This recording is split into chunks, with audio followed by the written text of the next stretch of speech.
Okay, so Game of Thrones. Big topic. 8 seasons, 73 episodes, hours upon hours of lore, of great moments, great characters, so much to talk about. I really think we got to pull like a Marvel on this, or a Star Wars, where we go multiple episodes, maybe even more, maybe one per season. There's just so much to talk about. What do you think? I think we can do it in 2 hours. But like I just said that we have time. We could literally stretch this out as long as we want. There's literally so much to talk about. I don't know. I feel like 2 hours would do it justice. I really don't, though. There's so much to wrap up, and there's so much to talk. We've been promising this Matt, multiple episodes that this is coming. Matt, there are Marvel movies coming out, Dune's coming out, there are video games coming out. We have new ideas we talked about we wanted to like do on the show. We got to get to that stuff. 2 hours tops. It'll be one of our best episodes. Oh, the mic's on. Well, get yourself together. Hi, and welcome, everyone, to this week's episode of EIF. I am your host, Sean Wilson. And I'm your host, Matt Ebersol. And this week, we've decided that we think we're capable of doing it in one go. A la D&D. A la D&D. This week's episode is on the rise and the fall of everyone's most loved-to-hate TV show ever produced, Game of Thrones. And it's really kind of... Love to hate is an understatement, because I don't think people understand how massive this show was. Like, it took over the planet. By the time that people started to really catch on to how good it was, it's all people were talking about. It was the television show to watch every single week. Now, granted, we were not watching it at that time because we were, I believe, 10 years old when this show first came out. Just about. And I don't think either of our parents, respectively, would have ever let us watch this show. Absolutely not. Nor was I interested at the time. We both caught on toward the tail end. I know I watched season 8 when it aired. You did as well.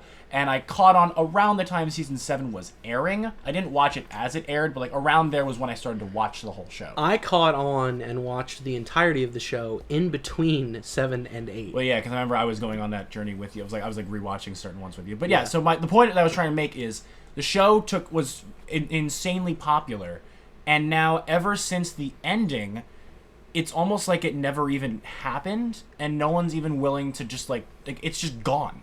Like, it just vanished. No one even remotely brings it up anymore.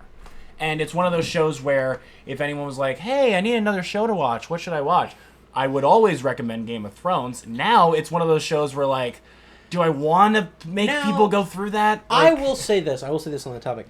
I will still recommend Game of Thrones to people. And I have. I actually recommended to people in the recent history. But my take is I will always pitch Game of Thrones like this. I'll say, if you're really looking for something epic to get into, I recommend Game of Thrones. However, I'm going to tell you that you're going to love it, and then you're going to hate it. Yeah. But I think it's still a worthy experience. The first 4 seasons in particular are phenomenal. They're masterful because D&D know how to adapt really well, and that was when they were still taking it straight from the book.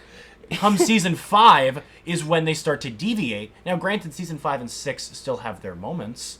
Season 5 has the hard home sequence, which is fantastic. Which is great. The last 2 episodes of season 6 with the Battle of the Bastards, and then when Dany eventually starts sailing over to Winterfell, that whole 2 episodes are great. They're fantastic stuff. I will say that the Battle of the Bastards is one of my favorite pieces of cinematography ever. Yeah, it's really good. That's probably a top 5 Game of Thrones episode for me, by far. It's not my favorite. We'll get to that throughout the episode, because I'm sure we'll touch on it. We'll have our But moments.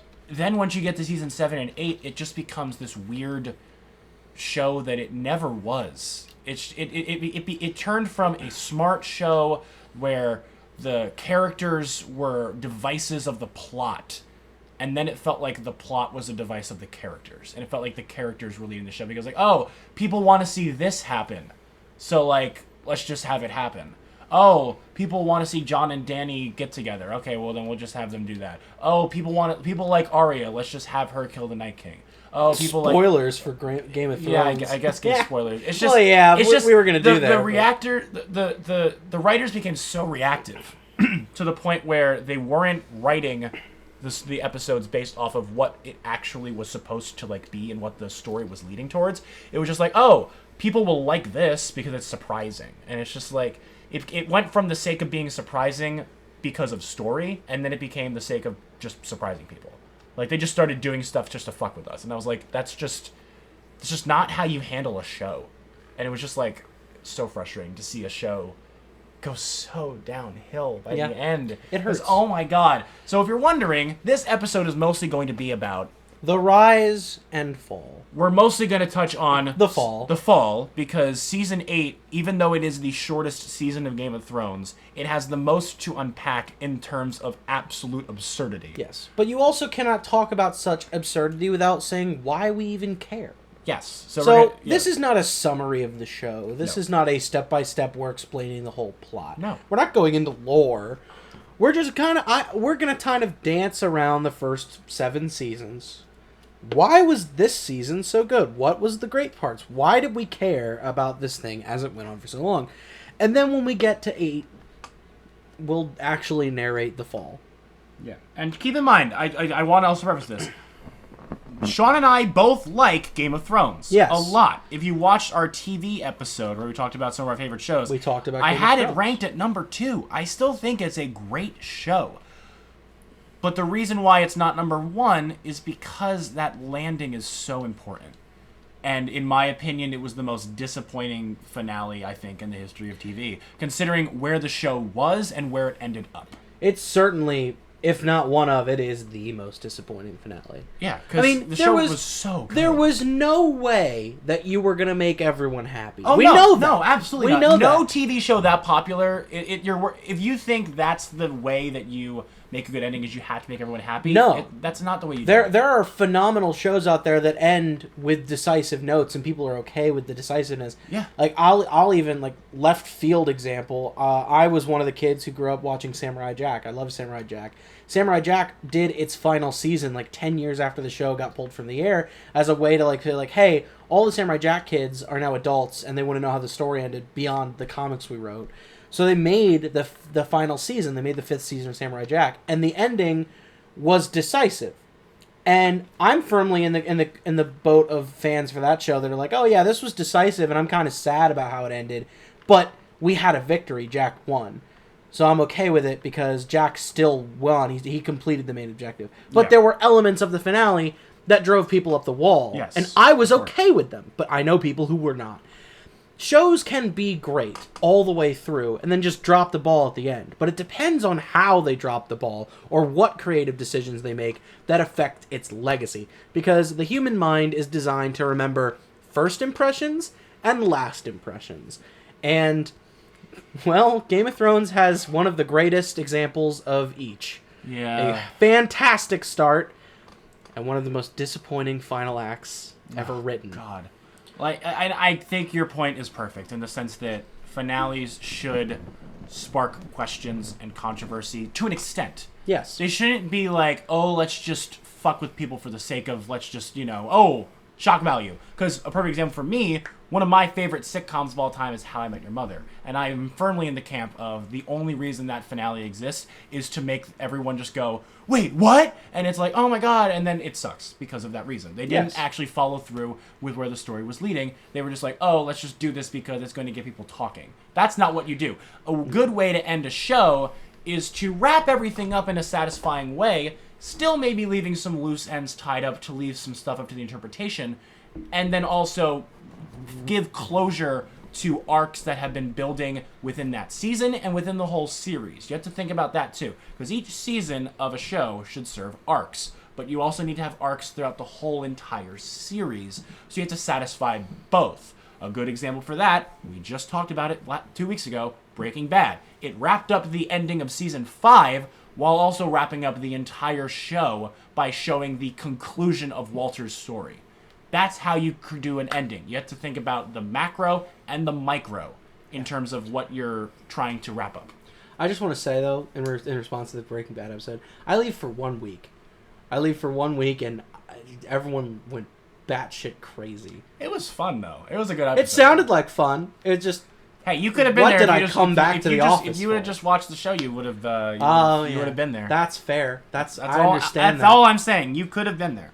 I understand that. But, so today, after that very long intro, we are going to be talking about Game of Thrones. So and the rise and fall. Let's start at the good part, the rise. Can we talk about the shock value of episode 1? Yeah. Think about episode 1. Just go, for anyone who's seen this show that's listening to this right now, think about episode 1. Think about seeing Winterfell. Think about being introduced to the Starks. The whole introduction to the king. Spoilers for Game of Thrones, by the way. We've said that already. I know, but like now we're actually starting from the beginning. Yeah. So like, but like, think about all the wonderful threads that get laid out for you. Ned Stark's relationship with the king. Ned Stark's whole "he who passes judgment must swing the sword." The foreshadowing already out the gate with certain members of the Winterfell, of the royal family. It's great. You're instantly caught on with so many characters, and then the way the episode ends with, the queen is incestuous, and we're gonna throw a child out of a tower and paralyze him for life. Okay, also the opening scene, someone immediately dies because they find a White Walker. The wonderful short film. Can we agree that the first 5 minutes of Game of Thrones are a wonderful short horror film? Yeah, no, those characters are really never explored ever again. It's mostly just there to set up the White Walker imminent threat, which is something that we'll eventually get to, because anyone who says, "Oh, the White Walkers were just an afterthought the entire show," no, I strongly disagree. They were a because threat. The entire show has been building to the White Walkers eventually attacking, because it's the first thing you see. Yes. The first scene of the show is already establishing the White Walkers as a threat, and they are to be reckoned with. You don't show a random thing as the first scene of your show. You have to make sure there's only one good chance at a first impression. And they nailed it. They produced a fantastic 5-minute short horror film. Yeah. And then we got Winterfell, and we're like, can we talk about Scary Man in the Woods? Yeah. Can we talk about that? Can we talk about that? And then you have to wait. And that's the perfect thing. It's a perfect way to increase anticipation. They don't mention it. We don't hear anything. Yeah, I have heard people, though, defend the case of, the White Walkers are just, a B plot, which they absolutely are, if you really think about it. They are a B plot. Even though they are an imminent threat, they're not the main focus of the show. No. Because it's not their time yet. They're just constantly building and marinating to it, which is why the Battle of Winterfell, once again, Season 8 is so disappointing, because we've been building up to this for 8 seasons. It's a very slow burn. The White Walkers are a perfect analogy for leaving a problem, procrastinating, and then coming back, and then it's a million times worse. Yeah, absolutely. But here's the problem. Realistically, when we see them in the end of the show, it should have been the apocalypse. But in reality, it was just the equivalent of I left some dirty dishes in the sink. I forgot about these. Yeah. I should clean them. And then they're just completely forgot about. That's it. It's okay. Disappointing as hell, but I mean, I guess that's what you yawned as you said that. Yeah, that proves the point right there. It was just so disappointing. The Battle of Winterfell was honestly one of the most anticipated things I've ever seen in my life. Well, you didn't see it. I tried to look No one saw the Battle of Winterfell because it was too dark. The biggest FU comment ever was the director saying "Oh, we'll get better TVs." Yeah. Could you imagine? For those who don't know what we're talking about, the Battle of Winterfell, the specific third episode of season 8, which we'll get more into detail later.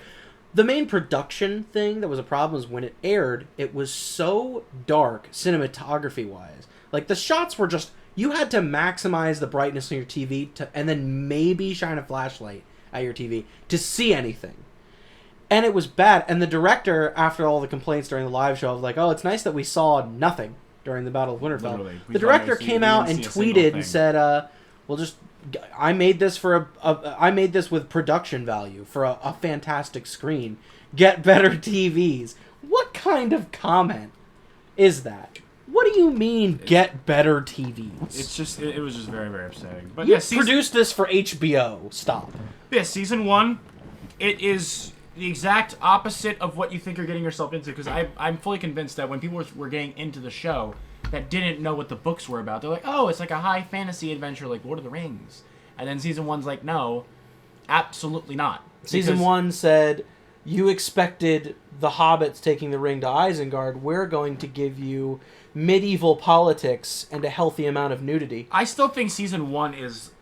It might be objectively the best season of the show. It's very good. It's either 1 or 2. I have my personal pick for my personal favorite, which we'll get to. It's not 1 or 2, and we'll get into that later. But Season 1 is great because you had such great moments of shock, but they don't feel like shock value for the sake of shock value. Because I guess we'll skip forward because we kind of don't want to spend too much time on each season individually. Yeah. Bottom line. Eventually, when we get to the point where Ned is betrayed by Littlefinger, Yes. that scene is ridiculous. Because it's this one. You did not come here, like we said, you didn't come here for medieval politics. You came here for medieval fantasy. And instead, you got one of the greatest spy master plots I've ever seen. And as soon as Ned gets screwed over, I'm like, oh, it's over. boy. And then, true to form, Sean Bean gets executed on screen. Well, the whole Which, Ned's, I mean, you had to see coming because he's might be Sean the Bean. best sequence in the show not named The Red Wedding. Yeah. Ned's death. It's handled so well. It's done perfectly. It is so good. And when he dies, it services the story so well because you feel like, okay, this character has served his purpose. He's almost too good to be in this world. He has to go because we've already established in this world, when you play the Game of Thrones, you win or you die. And if you start to, not have that absolute, determination, have the plan, don't trust anybody, you're going to get fucked. And that's what happened with Ned. And it's really sad. Ned Stark's death proved 2 points, besides your play the game or die. Ned Stark's death proved, narrative-wise, that no one could be trusted. Not even the people you think could be trusted. And no one is safe. No one's safe. Nope. I mean, Ned Stark is the picture definition of protagonist in Season 1. You want him to win. You want him... He's not in it for the crown or the throne or anything. He's there just to make sure the country runs. He's there to make sure Westeros isn't driven to madness. And his noble goals are what get him killed by people who want the throne for the sake of having the throne. Mm-hmm. So, yes, no one's safe, and don't trust anyone. Yep. There's no such thing as a good alignment in the show, and being good does not mean anything. Being good just means you're more likely to die. Which, that's a great way to leave off Season 1, too, because then you think, how do we go up from here? I mean, everyone's displaced, everyone has their threads of story that we can now follow, but what are we supposed to do? But season 1's great. And it's because they're adapting from a book, and D&D know how to adapt. By the way, when we say D&D, we are not talking about Dungeons & Dragons. We are talking about David Benioff and D.B. Weiss, who are the creators of the show. We can talk about Dungeons & Dragons. You're doing that eventually without me. So yeah, I know. You'll be good. But yeah, Season 1's great, and then we move into Season 2, and it's still great. Now we get into the Battle of the Five Kings. Which that's a neat concept. Which is a great story thread. You could just walk into a writer's room and say, I'm going to make something called the Battle of Five Kings. I'd be hooked. You don't even have to tell me anything more. It's a great story with all of these differing lands and families and ideals competing for one goal, and it's great. And Joffrey is a great villain. Oh, he's a phenomenal villain. You hate him, but he's great. But that's the point. You're supposed... We talked about this in the villains episode.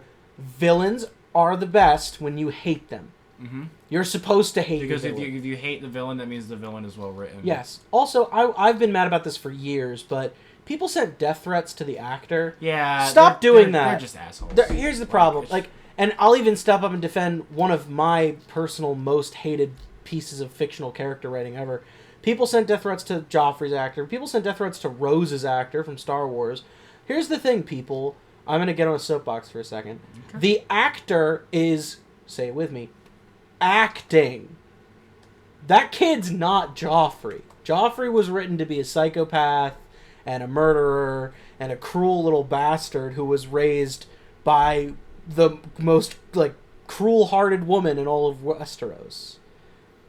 He's not Joffrey in real life, and he stopped acting because of all the death threats he got, which in a way shows that he gave us one of the greatest villain performances ever. But at the same time, you're never going to get anything from him again. Congratulations. If you ever wanted to see him on the screen again, no. Mm-hmm. But then again, he's set for life, so, By the way, my mistake. It's the War of the Five Kings, not the Battle of the Five Kings. That's my bad. Even so. But, no, that changes nothing. No, if anything, it makes it better. But this season, we also get Arya on her own, because this is when she has left King's Landing, and she's now on her own. I liked the face stealer bit.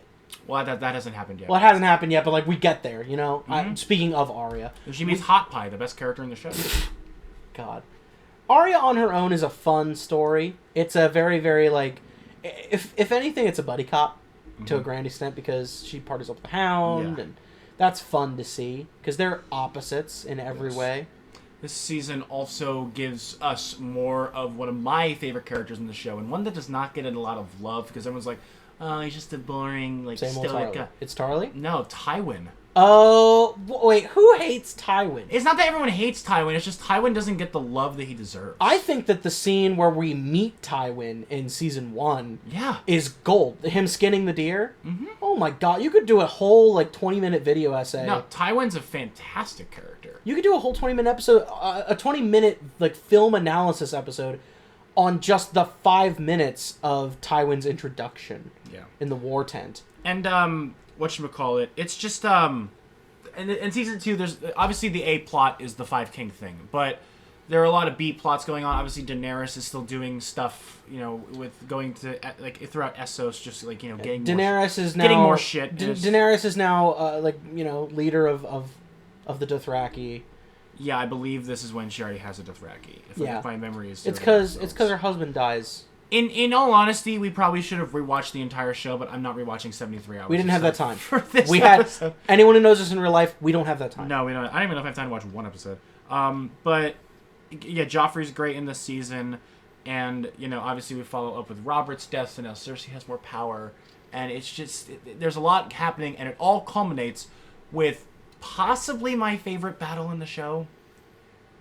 I don't know if it's better than Battle of the Bastards, but Blackwater is so good. I see that here's my take on Bastards versus Blackwater. Blackwater is not they're both battles, but like Blackwater is very clearly offense defense. Mm-hmm. Like there's we're stopping the invaders at the walls of the city, or you're on the naval side and you're breaching the beaches. It's a team defense game. And that's neat. I like the castle siege aspect. I mean, there are fantastic battles like that in most great high fantasy movies. But the difference here is it's like I said, it's team defense. It's, they're either going to get through the wall or they're not.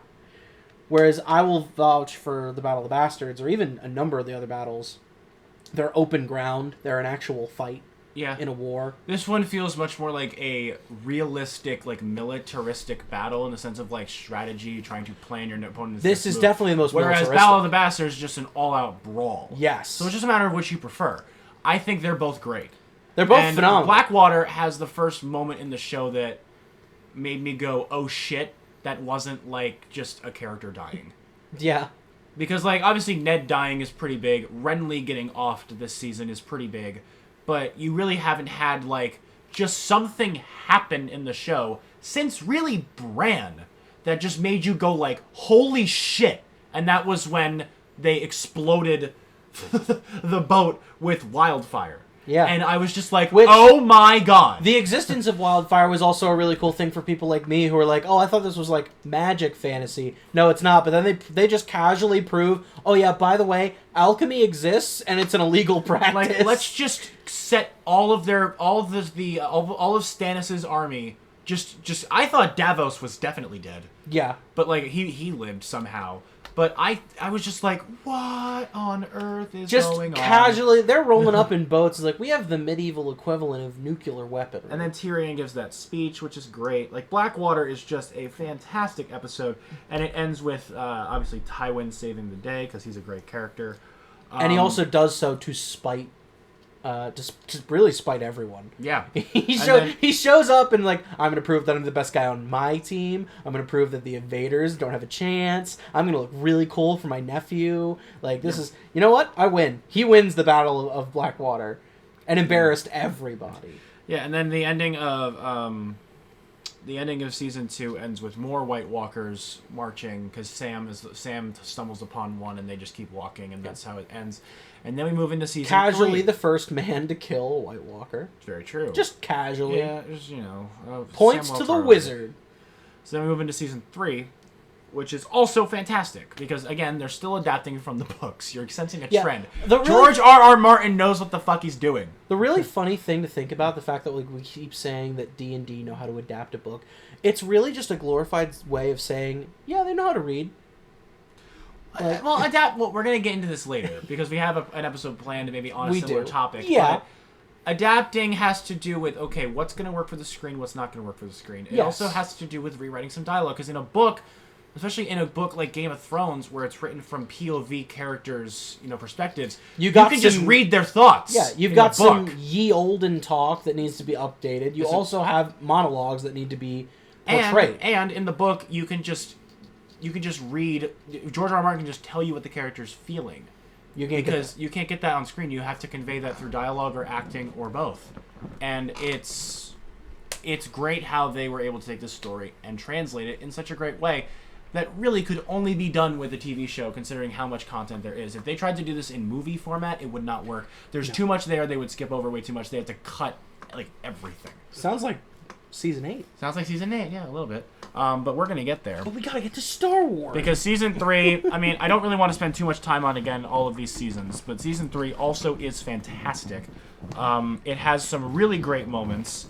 There's the moment where Daenerys frees the Unsullied, which I know... Which, that's a really cool sequence. I speak for my brother. That's one of my brother's favorite scenes in the entire show. When she burns that guy alive and steals all the frees the Unsullied and has them all now under her control. It's some really, really cool You're show. free if you work for me. This is also, by the way, now Jaqen is now working with Arya from the Faceless Men. Yes, thing. I love the Faceless Men arc.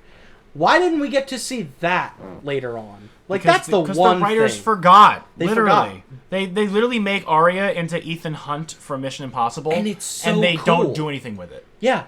She can just put on anybody's face and just be like, voila, it was me all along. She literally uses that ability once, and it's to kill Walder Frey and all the Red Wedding people at the beginning of season 7. And that's literally the only time she does it. If you're gonna be Ethan Hunt as your superpower, I'd be using that all the time, especially in medieval Westeros. This season also has one of my favorite moments, and I want to quickly touch on it before we get to the Red Wedding, because obviously we need to talk about that. But it has one of my favorite moments for Jaime, who's one of my favorite characters in the show. And it's when him and Brienne start to hang out a lot more.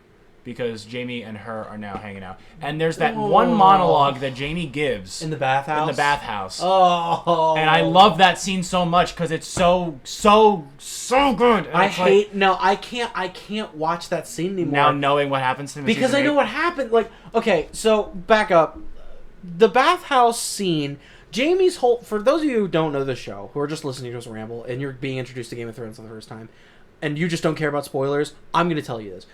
Jaime's whole attitude for everything up to this point is, I'm the cool guy. I'm the guy who killed the last king because he was a raving lunatic. That's me. I'm slick. I'm suave. I'm the handsomest guy in the room. Kingslayer. I'm the Kingslayer. He's a rock star. To, everyone but lawful good people, But here's the thing. He is dragged from King's Landing. He's wounded. He loses a hand, which is a big thing for him because he's known as the greatest duelist in the land. He loses his dominant hand as punishment. Yeah. And he's just this hulk of a man. This husk of a man in the bathhouse where they're rescued, where they're actually waiting and recuperating from their travels. He's a wreck of himself. And he tells Brienne, the first person ever he admits his feelings to, where he admits, I killed the Mad King not because I wanted the Lannisters to ascend to the throne. I killed the Mad King because I knew that if he were to continue to rule, people would suffer. And the only way to really end the Mad King's reign was to kill him unlawfully, to stab him in the back, which to a duelist like Jaime is wrong. To any wise duelist, the one thing that people actually insulted Jaime for was oh yeah, greatest duelist in the world, and will stab you in the back. So people just didn't value him as a fair knight. His name was stricken from the records as a knight because of that. And he admits, I did this knowing that I would be the most infamous Kingsguard in history books, because I cared more about the people of Westeros. And this eye-opening revelation, and you're like, holy shit, it's Zuko Point 2 or 2.0. Literally, they were setting himself up. They were setting him up for a unbelievable redemption arc. And I I knew I was in the room with people who had seen it before, but I looked at, like, Connor was in the room with me. I looked at Connor and I was like, are we going to see a Zuko-style redemption arc out of this guy? And he's like, you kinda. And because at the time, season 8 didn't come out yet. So we're just like, oh my god, like, it was so good. And you root instantaneously. You go from thinking like, wow, this pretty boy blonde guy, I hate him. And then he gives this speech and you realize he's the most pure person on the show. Yeah. And it's all an act. And you're floored. You're floored by it. And you're instantaneously rooting for him. And then they throw it in the toilet. But we're getting there. We'll get there. Then at the end of season 3, the most shocking thing in the history of television happens. And I think I'm not even being hyperbolic when I say No, that. you're not. Anybody who didn't read the books, myself included, when they first watched the Red Wedding episode, which is actually not called the Red Wedding, it's called The Reigns of Castamere, if you're wondering. Yes. Which is the Lannister House anthem. That episode is the episode of the show where I always tell people that if they're about to watch it, I'm like, okay, I'm just letting you know, season 3 is going to be the season that determines whether or not you actually watch the entire thing or not. Because if you watch The Red Wedding and you're one of those people that's like, oh my god, this is so great, I want to keep watching, that's great. But I know of a lot of people that watch The Red Wedding and they're like, yeah, I can't handle this anymore. Because it's just like you're watching... It breaks your heart. You're watching everything that has been built up for 3 seasons and that you started to care about with, you know, Rob and Talisa and their unborn child and Catelyn, and they all get betrayed and murdered right in front of your face, and they get betrayed by the Boltons, who are now secretly working with the Lannisters, and you're like, everything has gone to shit. D&D really said, hey, you think it's acceptable for us to, you know, like, gut a pregnant woman on screen for HBO? And HBO said, yeah, go ahead. Well, apparently, yeah, exactly. So apparently, I read something, I could be incorrect, but I think I read somewhere where D&D wanted to adapt Game of Thrones solely because they wanted to make this scene they wanted to put it on screen. And I think they achieved that. Because at this point, this was when the show hit its peak, in my opinion. Oh, yeah. End of season 3. The controversy of the Red Wedding was what gave everything this thing its stardom. And honestly, the season's biggest sin is that there's an episode after it. Yeah. If they had ended the season like that, that would have been unbelievable. But there is an episode that kind of clears everything up and kind of ends it on an uplifting note, because it's when Daenerys is like being lifted up and like being called like a god or whatever by people. It's like, oh yeah. Oh yeah, people care about this arc. Yeah. By the way, can I just say one thing? Notice how when we've been talking about this stuff, the only main plot points we're talking about are the King's Landing stuff with like, you know, and the like the Lannisters and all that stuff. That's the most important part of the show and the most interesting. You want to know what we haven't mentioned at all this entire episode? Dany. I was going to say Jon Snow. Oh, sorry. Never mind. Also Dany. Because that's its own... Okay, here's the difference. I think we're not talking about Jon Snow, because when we start talking about Jon Snow in a second, we're going to go all in. Well, yeah. But the reason... Jon Snow this whole time has been kind of just off doing Night's Watch stuff, and like, oh, wildlings, oh, my family, oh, who's my mom? Like, it's one of those things. Yeah. So... But once it starts going... Good. Oh no, yeah. See, once we get to season 4, because that's when the whole, you know, egret thing starts to really work out, and it's one of my favorite episodes in the whole show. Watchers on the Wall. Yes, great episode. But I guess we can now get into season 4. Reigns of Castamere. Well, I watched it with you. Yeah, and I remember. Here's the thing. I knew that this was the episode of the Red. I didn't know what the Red Wedding meant. Yeah, I went into the show also knowing that there was this. I knew there was an event called the Red Wedding, and I'm like, okay, it's called the Red Wedding. This is either like people are gonna die because it's red, or like it's a house colors theme thing. I didn't know. I didn't have any expectations. I didn't know. I just knew it was an important scene. I will say this though, I do remember because the lead-in, it's really subtle, and also this shows the Red Wedding scene is also another great like political espionage style event, because it's the like eve of the wedding for Rob and his wife, and they have their unborn child. She's like 9 months pregnant, you know? And they literally say, oh, we're going to call him Ned. I'm like, we're going to call him Ned. And here's the problem. You can't have Sean Bean poke his head into anything, because then you know that character's dead. But like... It was that conversation, as soon as I was like, okay, this is called the Red Wedding. I'm like, yeah. Okay, that conversation was way too happy. Yeah, it was way too happy. It was just like, they're being like, way too happy. That's when you like hit pause and you're like, I'm watching Game of Thrones, right? Like this is so uplifting, and then all of a sudden you hear the song. I will say though, that's not even the part that got me. You want to know what got me? Because when you heard the music. When I heard the music. So I'm gonna get into this. So it's the wedding. You're expecting things to be happy. There's a string band because it's a wedding, and they're playing music. But here's the thing: in the plot of Game of Thrones and the lore of Game of Thrones, every different noble house has their anthems and their themes and certain songs they sing for certain events because it's medieval and everything's done through music. And the Reigns of Castamere is the Lannister house anthem, and it serves two purposes. The first purpose is it's the house anthem for House Lannister. Yeah, Matt? Sing it. But the secondary purpose is the actual event that spawned the Reigns of Castamere was a massacre. It was a young king from the Lannisters who went to challenge for the throne, and he said, "Oh, I'm younger than you. I'm not as skilled as you, but I'm challenging you for the throne's authority." And the current king at the time and all of his clansmen said, "Nah, we're gonna wreck you, kid." And then the kid not only wins in the duel, but has the rest of the Lannister house trample the king's armies and take the throne for themselves. Yeah. It's the whole point of the song is it's this political espionage code for there's about to be something really unfair that happens, and you're going to pay the price for it. A Lannister never forgets his debts. That's the whole point. And who's the main enemy right now that Robb's facing? The Lannisters. So when you hear very subtly, and there's one moment where Catelyn realizes it. Yeah, it's the moment you realize it's such a good shot. It's such a good shot. It's this gut-wrenching shot for someone like me. Even if you don't know the song playing, if you didn't make that connection, you're able to just tell by the shot and her look that, okay, she senses something's up. What's actually happening? She eyes the string player, and the string player makes direct eye contact with Catelyn Stark and just kind of gives this, yeah, you know what I'm playing. You know what we're rocking out up here. And they lock all the doors. They lock the doors really slowly, really subtly, not to cause panic. They're just slowly to make the rounds, they lock the doors. Catelyn Stark gets a zoom-in shot, and she knows. But she also can't say anything, because she's like, well, nothing I do right now is going to matter. She gives up. She just gives up for no reason, and it's heartbreaking. And to me, because I knew what the song meant, because I paid attention to the deep lore stuff, because I love deep lore stuff. As soon as I recognized it was the Lannister anthem, I was like, oh no. Yeah. Wait a minute. Are there Lannisters in the room? There's no Lannisters here. It's the Boltons. Are the Boltons involved? And I started putting stuff together, and I was like, wait, what's the plot? And then, of course, the actual red part of the wedding. It was foretold very well.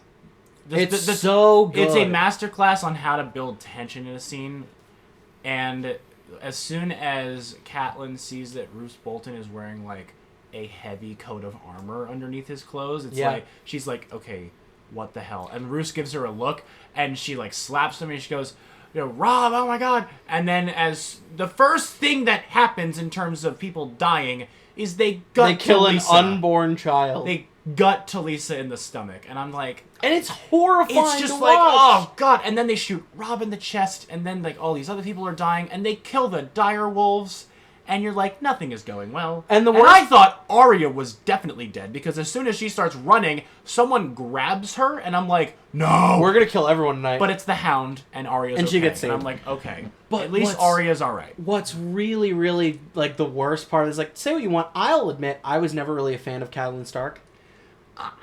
But here's the thing. She's a great character. She's a great character, but she wasn't the one that I was really caring about. No, I was never upset when she died. What the most horrifying thing is Catelyn is now finally her favorite child is getting married, because let's be real, Robb's her favorite. Yeah. Her favorite child, the only one she likes, is getting married. Her armies are doing well. Her cousins have backed her up. She's in a prime position to be the next grandmotherly figure to the next king of Westeros. And she's the last casualty of the Red Wedding. They purposely keep her alive until everyone else in the room is dead, the entire army is killed. And they just slit her throat as she screams and laments over her son's body. Yeah, she watches Robb die, which is she watches everyone die.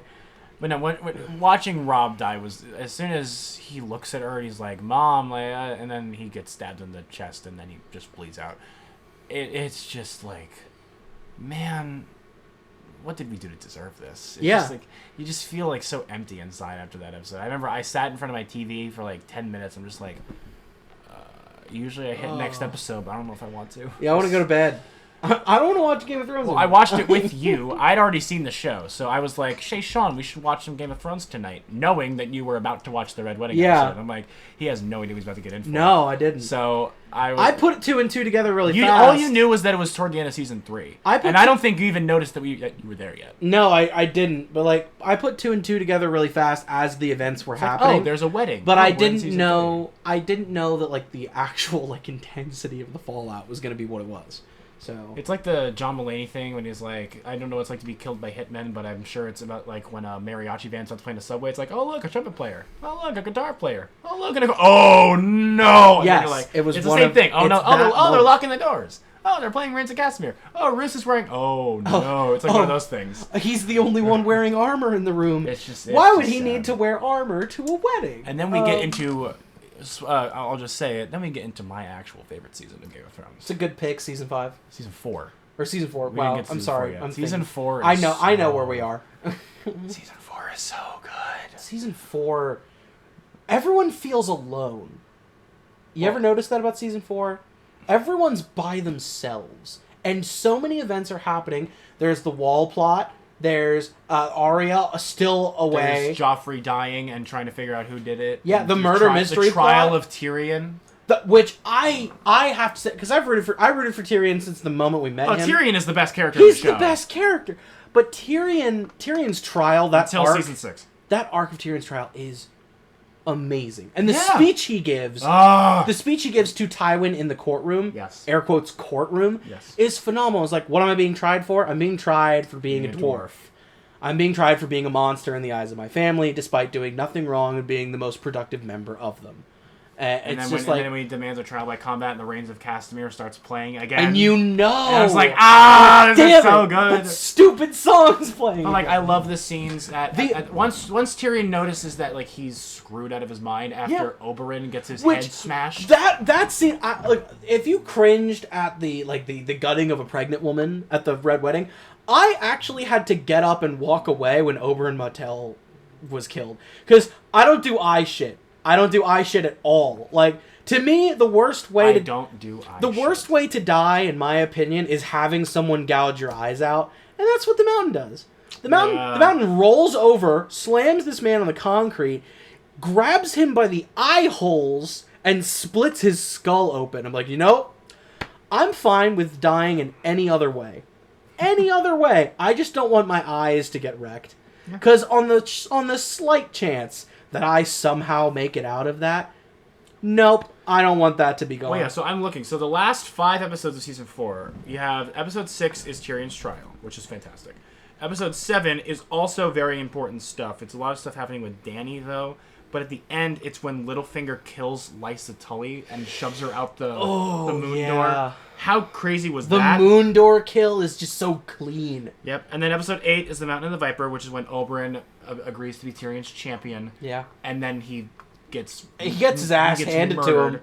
Episode 9, which is one of the most gutsy plays that the writers ever did. Because episode 8 ends on this cliffhanger, and you're like, oh my god, Tyrion is absolutely screwed because now he's going to die because his guy lost. In episode 9, it's just the wall. Yeah. Which is such a gutsy move, and it's one of the best episodes of the whole show.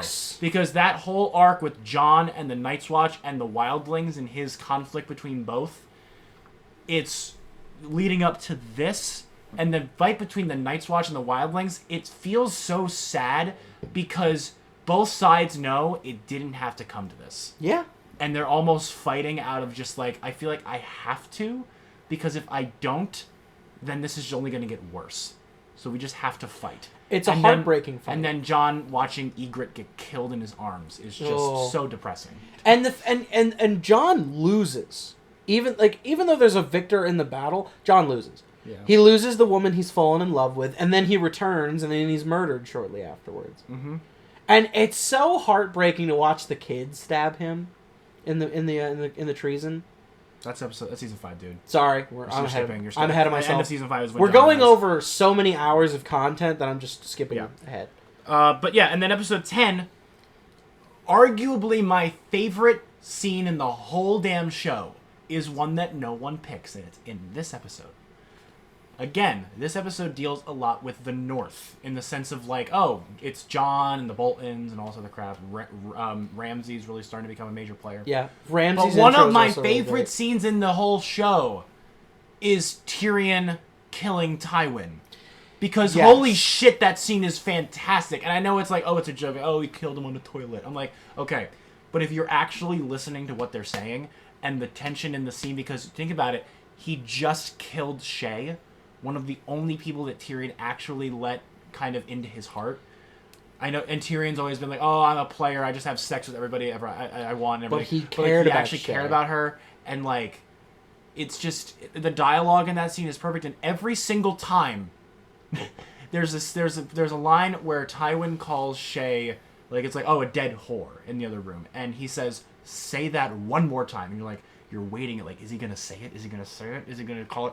And then he calls her once again. He's like, oh, you're afraid of a dead whore? And then, literally, out of nowhere, ba-choom, shoots him in the chest. He wasn't bluffing. And it was, that whole scene, you feel like you're just sitting on the edge of your seat, like, what's going to happen? What's going to happen? And then it happens, you're like, ah! Like, the dialogue in that scene is perfect. The suspense in that scene has been building up that entire season. And it's a perfect payoff. And then Varys gets him out. And then Tyrion immediately becomes a less interesting character come season 5. Yeah. Yeah. Also, Joffrey dies, which is really, really satisfying. Joffrey's death is probably one of the most satisfying. Again, another sequences. shock value episode that works because you're like, Joffrey dying is serving the plot because it's letting Tyrion and Tywin finally talk about their shit. Yeah. Like, they needed something to happen for the Lannister arc to kind of... and the Tywin dying thing is honestly... It's kind of the death of the Lannister line. It is. Because if you think about it, Tyrion's never going to have kids. No. And even though absolutely not. Cersei has kids, they're technically all Baratheon children. And then all of them eventually die. So really, there is no more hope for the Lannister line continuing once Tywin dies, which is kind of weird when you think about it. Yeah. But like, Cersei and Jaime aren't going to have kids with anybody else, and Tyrion surely isn't going to have kids with anybody else. So they're really fucked after Tywin dies. So it's kind of actually really sad when you think about it. Like, Tyrion is killing his father and potentially his family. He kills the Lannisters. Yeah. Which needed to have happened. Absolutely. So season 4 was by far my favorite season because it just feels like one of the only seasons that is truly contained within itself. I understand like each season has their own thing, but like the first 3 seasons really feel like one gigantic build up to the Red Wedding. I know it's an oversimplification. Yeah. But you're right. But they really are all kind of through line one. Like season 4 is absolutely its own thing in the sense of like its arcs, and I love that. Season 5 is when we start to deviate from the books. And this is where the show gets worse, in my opinion. Well, didn't they ran out of book? Season 5, I think there was still a little bit of... Keep in mind, neither of us have read the books. No. But I think I want to one day. I believe Season 5 was loosely, like, part of it based on the books. It says here, the season primarily adapts the storylines from the 4th and 5th novels of A Song in Ice and Fire. However, toward the end, it starts to become material created by the writers of the show. So I believe, if I'm not mistaken, I do not think Hard Home is in the books. Hard Home is supposed to be in the book. I don't know if it is. That's the thing. I don't know. I thought it was. But here's the thing. I'm going to be completely honest, and I'm sorry if the viewers really want me to talk about Season 5. This is by far, for me, the most forgettable season. It's the emptiest. There's nothing really happening of weight, because now Tyrion is with Dany, and I care less about him. And all the Jon Snow stuff, now that Ygritte's dead and that the Wildling Night Watch thing has kind of been resolved, It's is just much everyone's less mad at interesting. Jon for 9 episodes and then they stab him.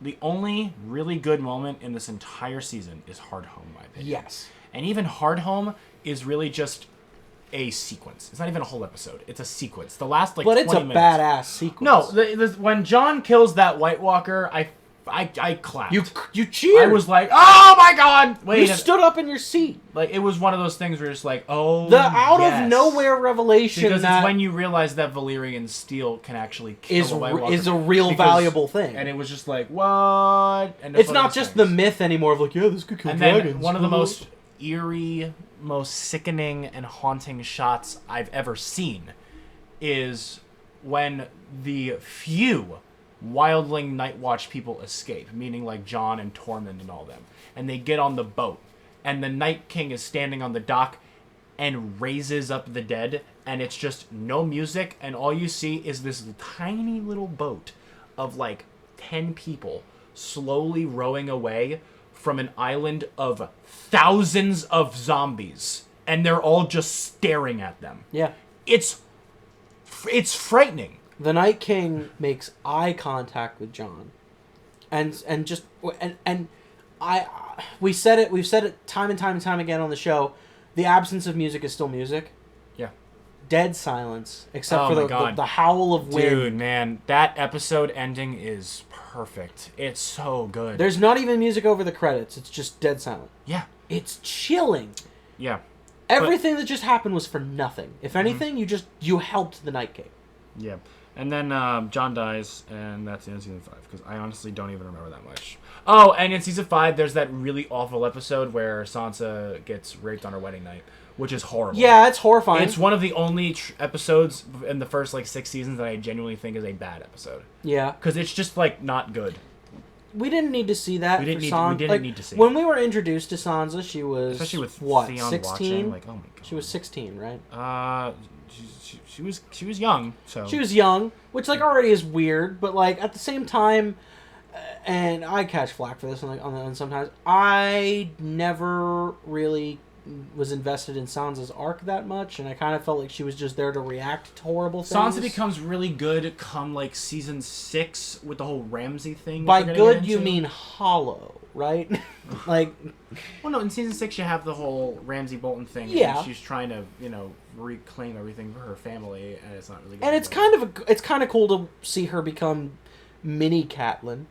Yeah, but she's really broken. By the end, I also really don't like her. She has moments. She has moments, but Arya's a badass character the whole show.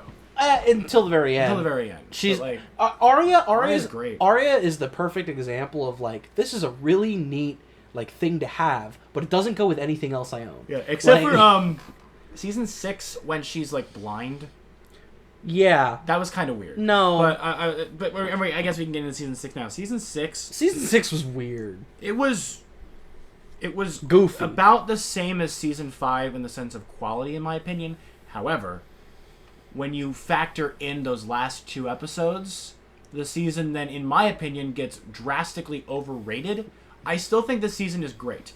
It's probably my 5th favorite season of the show, because I think 1, 2, 3, and 4, in whatever order you want to put in, are unquestionably the best seasons of the show. Yes. It's not even close. And then I would say 6 is the best of the last 4. And then I would say 5 and 7 are about even. 7 has more shit going on, but it's crazier, wackier, and less in character. Whereas season 5 is in character of the show, but it's boring. So which one would you rather have? Would you rather have a boring show that fits the rest, or would you have a batshit crazy show that is just going off the wall at this point? I would rather have boring but in character. I agree. That's why I think 5 is better than 7. Yeah. But season 6... 7's weird. Season 6 has 3 great episodes, and the rest is kind of just there. It has the episode... Not even a really good episode. It has a good scene at the end of an episode with the whole Hodor thing. Which apparently... Apparently, that is one of the 3 things that George R.R. Martin told D&D about the conclusion of his series that he didn't have written yet in the books. One of them was that, I hear. I believe he told them that was going to happen in the books, and I honestly believe them because it is so, It's so accurate. It's so, just... I can't even think of the word, but it's just so good. It's cohesive to everything you've gotten so far. And it's just so friggin' weird that, they could not have come up with this. No. It just fits too well, and it's too, next level that I don't think they could have come up with There's a difference between just crazy enough it might work and, we came up with this last minute, we're going to throw it in. Yeah, no, the Hodor thing feels really cool. And it's tragic. Oh, it's awful. But it's such a neat... It's such a neat tragedy. It also is oh, shit. Time travel effects. Well, not really, but, you know what I mean. Yeah, it's nuts. That whole sequence is great. Also, notice a character that we have not mentioned since the literal first episode of the show. Bran is a character in the show. Bran. And no one gives a shit about Bran. Bran fell out of a window, And he should and have that's died. all we care about. He should have died in episode 1. Yep. What is his purpose? Like, the whole three-eyed raven thing, I don't care about. And the thing is, everyone's like, well, if Bran wasn't there, how would people have found out about Jon Snow's lineage? Well, Sam figures it out anyway on his own. Sam literally So he would have figured it out anyway. Sam goes to the library and figures it out. Like come on, everyone, guys. Before that happened, at the end of season 6 and like the beginning of season 7, I'm positive that people were trying to defend Bran. I was not watching the show, but I'm positive people were like, no, Bran, we wouldn't have figured it out yet. Sam figures it out! Okay, here's the thing. I firmly want to, like, if someone's, like, actually, like, a diehard Game of Thrones fan, I want to hold up a picture of Bran, I want to hold up a picture of Samwell Tarly, and I want to be like, which one of these deserves time? And if you pick Bran, there's something wrong with you. Like, Bran to me is the kid in the wheelchair doesn't matter. Every single time Bran is on screen with his arc, you just get bored. I just don't care. The three-eyed raven thing, I don't care. He has two good moments, and in those moments, he doesn't even speak. It's the scene where he wargs into Hodor, and it's the scene where he also wargs into the past, and he sees out the about, Night King. Well, no, I was gonna say the Jon Snow thing. Oh, okay. That's a great scene. I like that when he wargs into the past and he sees the creation of the Night King, though. Like, okay, I'll give you that. That's the three excusable. I'll these are okay to have Bran. He doesn't talk. And when he does talk, it's the most depressing, hot topic garbage that you've ever heard. And then at the end, he's not even a character anymore. No, he's just a sit-up prop in a wheelchair. That's it. Because, like, one of my favorite things that happened in Season 8 was the end of Episode 1 when Jaime arrives in Winterfell and looks at Bran. And I'm like, oh, what's that going to bring? Is that, like, what's that conversation? And then he talks to Bran. He's like, I'm the three-eyed raven. Bran's dead. Bran's dead. I'm the three-eyed raven. Whatever happened in the past is all right. You're a good man. It's just like, Bran, you're not even a character at this point. You're just Mr. Exposition. And to anyone who's like, he'd be a great king. I'm like, no. I really don't think he would because kings have to compromise. And Bran they have to appear in public. Like, say for example, like a woman comes and like, our village is going to be destroyed by these people. Please help us. Bran be like, it's what's supposed to be. I'm the three-eyed raven, and the world, it will be better with the death of your people. He won't be a good king. No one's going to fucking like him. He sees past, present, and future. That's kind of cheating. He should be just like a walking almanac for the king. That's all he should be. He should be the guy sitting next to the king. He should be like, hey, king, there's going to be an army that comes and fights you in about a year, so why not just kill them now? Yeah. Like he could help so much. Now, granted, maybe that's not the best example. But then we have the whole proxy of being the three-eyed raven is like, if I tell the king this event, does that change the future? So, like, here's the problem. Exactly. You want to know what would fix all of the weird why is, how is, should this be shit about Bran being king? I've got a solution, and you might not like to hear it, but what if Bran fucking died when he fell out of the tower? Problem solved. Problem solved. I don't want to advocate for killing a kid on camera, but hypothetically, what if we killed a kid on camera? Like, which, yeah, those are words I didn't think I'd be recording and putting on the internet. But yeah, what if we killed a kid on camera? Because you could figure out, we get access to magic by this point in Game of Thrones. We could see some time travel bullshit.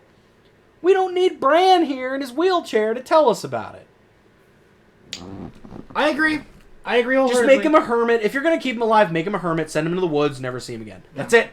But anyway, end of Season 6 is really good because the Battle of the Bastards is a great scene and action set piece. It's great. And I think that the ending of Season 6 as well, where Cersei blows up the Sept of Baelor.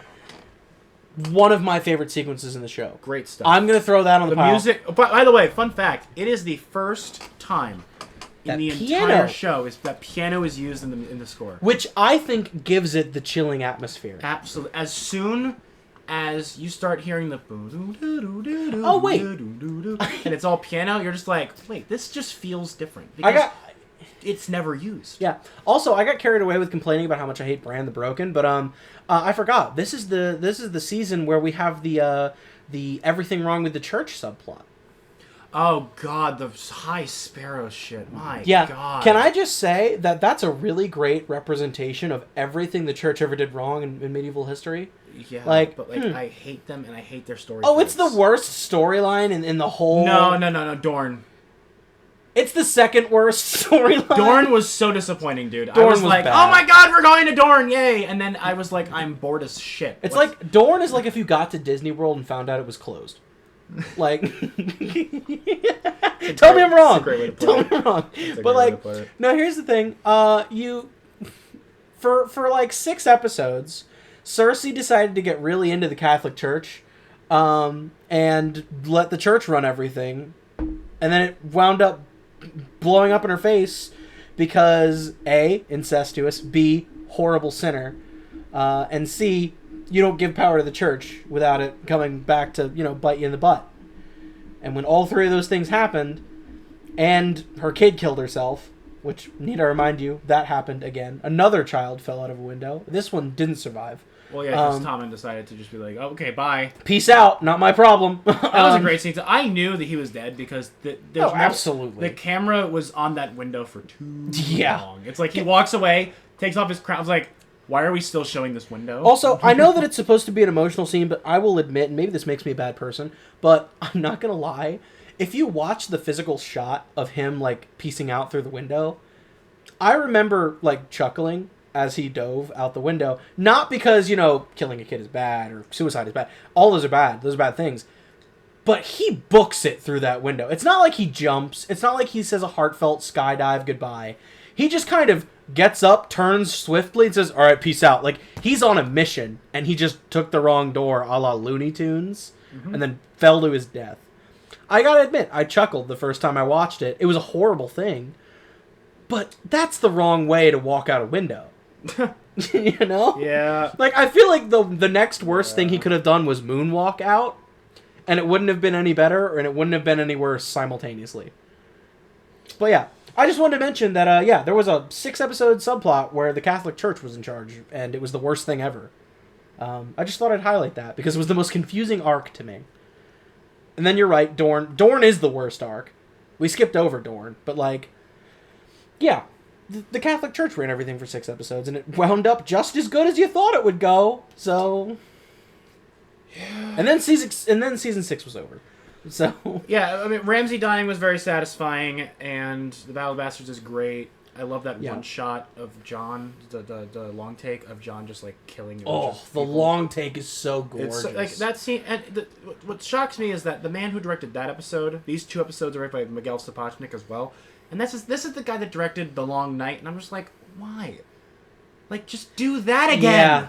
You did the Battle of the Bastards. Just do it again. How do you fail the same idea? Like, copy Battle and paste. of Bastards is just plagiarize ridiculous. Yourself, man. Yeah, and then the last shot of Dany with all those ships is just insane. And it's like, oh god, Dany's actually going to do shit. Yay! Wait, Dany's here? It's like 60 episodes later, and Dany's finally doing shit. We're like, oh my god, finally. Wait, she's not naked and or on fire at this point? Wow! Oh, wow! And she has dragons, and she won't in a few episodes. We'll get there. I didn't expect that sentence to go that way. She has dragons, and then she doesn't. One is going to get yeeted, and then the other one is also going to get yeeted. And they're both because she forgot that an enemy is right there! She forgot that her enemies had naval firepower. Both of her dragons could have easily been absolutely fine. Also, can I just skip ahead to Beyond the Wall? Yeah. Because season 7, the first 4 episodes are fine. 7 just yada There's the one episode where like Dany shows up and like just almost kills Jaime and Bronn, and I'm just like, oh wow, that's pretty cool. But Beyond the Wall is where the show immediately gets just ridiculous, man. Yes. To think that this episode is something that people came up with and they were like, yeah, that's a good idea. It's just like, how? So, if you've never seen Game of Thrones, first of all, why are you listening to this? Because you just had 6 seasons of material spoiled for you. In 40 minutes. And we did pretty good. And it's just like, this scene. Okay, so right now in the show, a bunch of people are aware that the Night King and his army are coming. They finally bought the whole zombie apocalypse. However, theory. Cersei is not buying it. So they're like, course not. How can we convince Cersei that the Night King and the White Walkers are an imminent threat and that we all need to band together? I know. Let's teleport to the north. Let's teleport to the north. Go beyond the wall with like 6 or 7 of the most of like it's like the Avengers. You got Jorah and Jon and Davos and Gendry, who by the way just goes off on his own side quest. Yeah, by the way, and Uncle Benjen just shows up. He's like, "Hey guys, I'm here." Peace. Can we talk about Genji? Gendry, just like disappearing for seasons. Yeah, and Gendry disappeared in season 2. He was just rowing a boat. Was it season 2 or season 3? That Gendry disappeared. I think it was season 2. Season 2. Gendry, the rightful heir to the throne, just gets put on a rowboat and sails into nowhere. And then here we are, multiple years of production later, and he's just here, kind of hot. So their idea is to go beyond the wall and try to capture a White Walker and bring it back with them and be like, here, do you see that they're real now? And it might be the worst plan. I thought that when they said that dialogue in the actual show, like in the show, I thought that I forget who delivers the plan. It's not Benjen. I don't remember. No, it's not Benjen. It's not He's the one that just shows up. Benjen just shows up. I think it was either like Davos or like Tyrion or something. But the point is, they come up with this plan. I think it's Tyrion. And I thought that someone was going to be like, "That's a dumbass idea." But they all like it, and I'm like, Tyrion "What are you doing? Like, this is the worst idea ever." And so they get beyond the wall, and of course, all hell breaks loose because it's a horrendous plan. And eventually, it gets to the point where Dany, once again, has to teleport there and save everybody. And the Night King has a chance to throw his gigantic spear at the dragon that they are all on. They're not moving. They're on the ground, stationary. And yet he decides to shoot his thing at the other dragon with no one on it, just because. Yeah, bad move by him. And then the dragon sinks to the bottom of the ocean, and we've already established that the White Walkers cannot swim, and yet they are pulling it out of the ocean with attached chains. How'd they get the chains on if they can't swim? I guess a couple of them just decided, all right, see you guys in the next life, and they just walked into the ocean. It truly is baffling that this episode actually happened, because they are just jumping the shark so hard. It's also, if I had a nickel for every time one of the dragons got killed by a large projectile weapon, I'd have 2 nickels. Which is not a lot. But it's weird that it's happened twice. Let me put it like this. There are 3 dragons in existence. 3. Count them. 1, 2, 3. 2 out of 3 of them are killed spontaneously mid-flight by large projectile weapon. And they sink into the ocean. And then the other one... 2 out of 3! And then the other one understands abstract symbols of power. But we'll get... But the other one has a degree in philosophy. But we'll get there. We'll get there. But yeah, we'll get there. We'll get there. But yeah, no. The Avengers level absurdity of the dragon fight in the north. It's just like is so batshit crazy that like. And I've seen people try to defend this episode of like it's great. Now I will say this: I don't remember the character's name, which shows something. But the cleric they have with them. Yes, I know exactly what you're talking about. The guy that lights the sword on fire. I don't know his name. Now here's the thing. I don't know his name. The only thing I care about in that entire episode is the subtle proof that their god exists.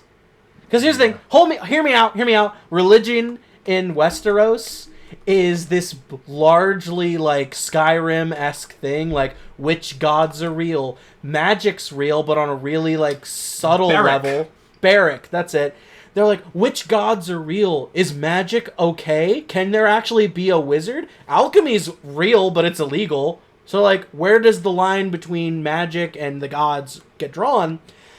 And Barrack, ever so subtly, proves that his god exists mid-combat because he pulls a legitimate, like, worthy to be canonized in our real-life religion miracle of tracing his hand across his sword, and it lights up with holy flames. His god exists, and we're gonna gloss over that?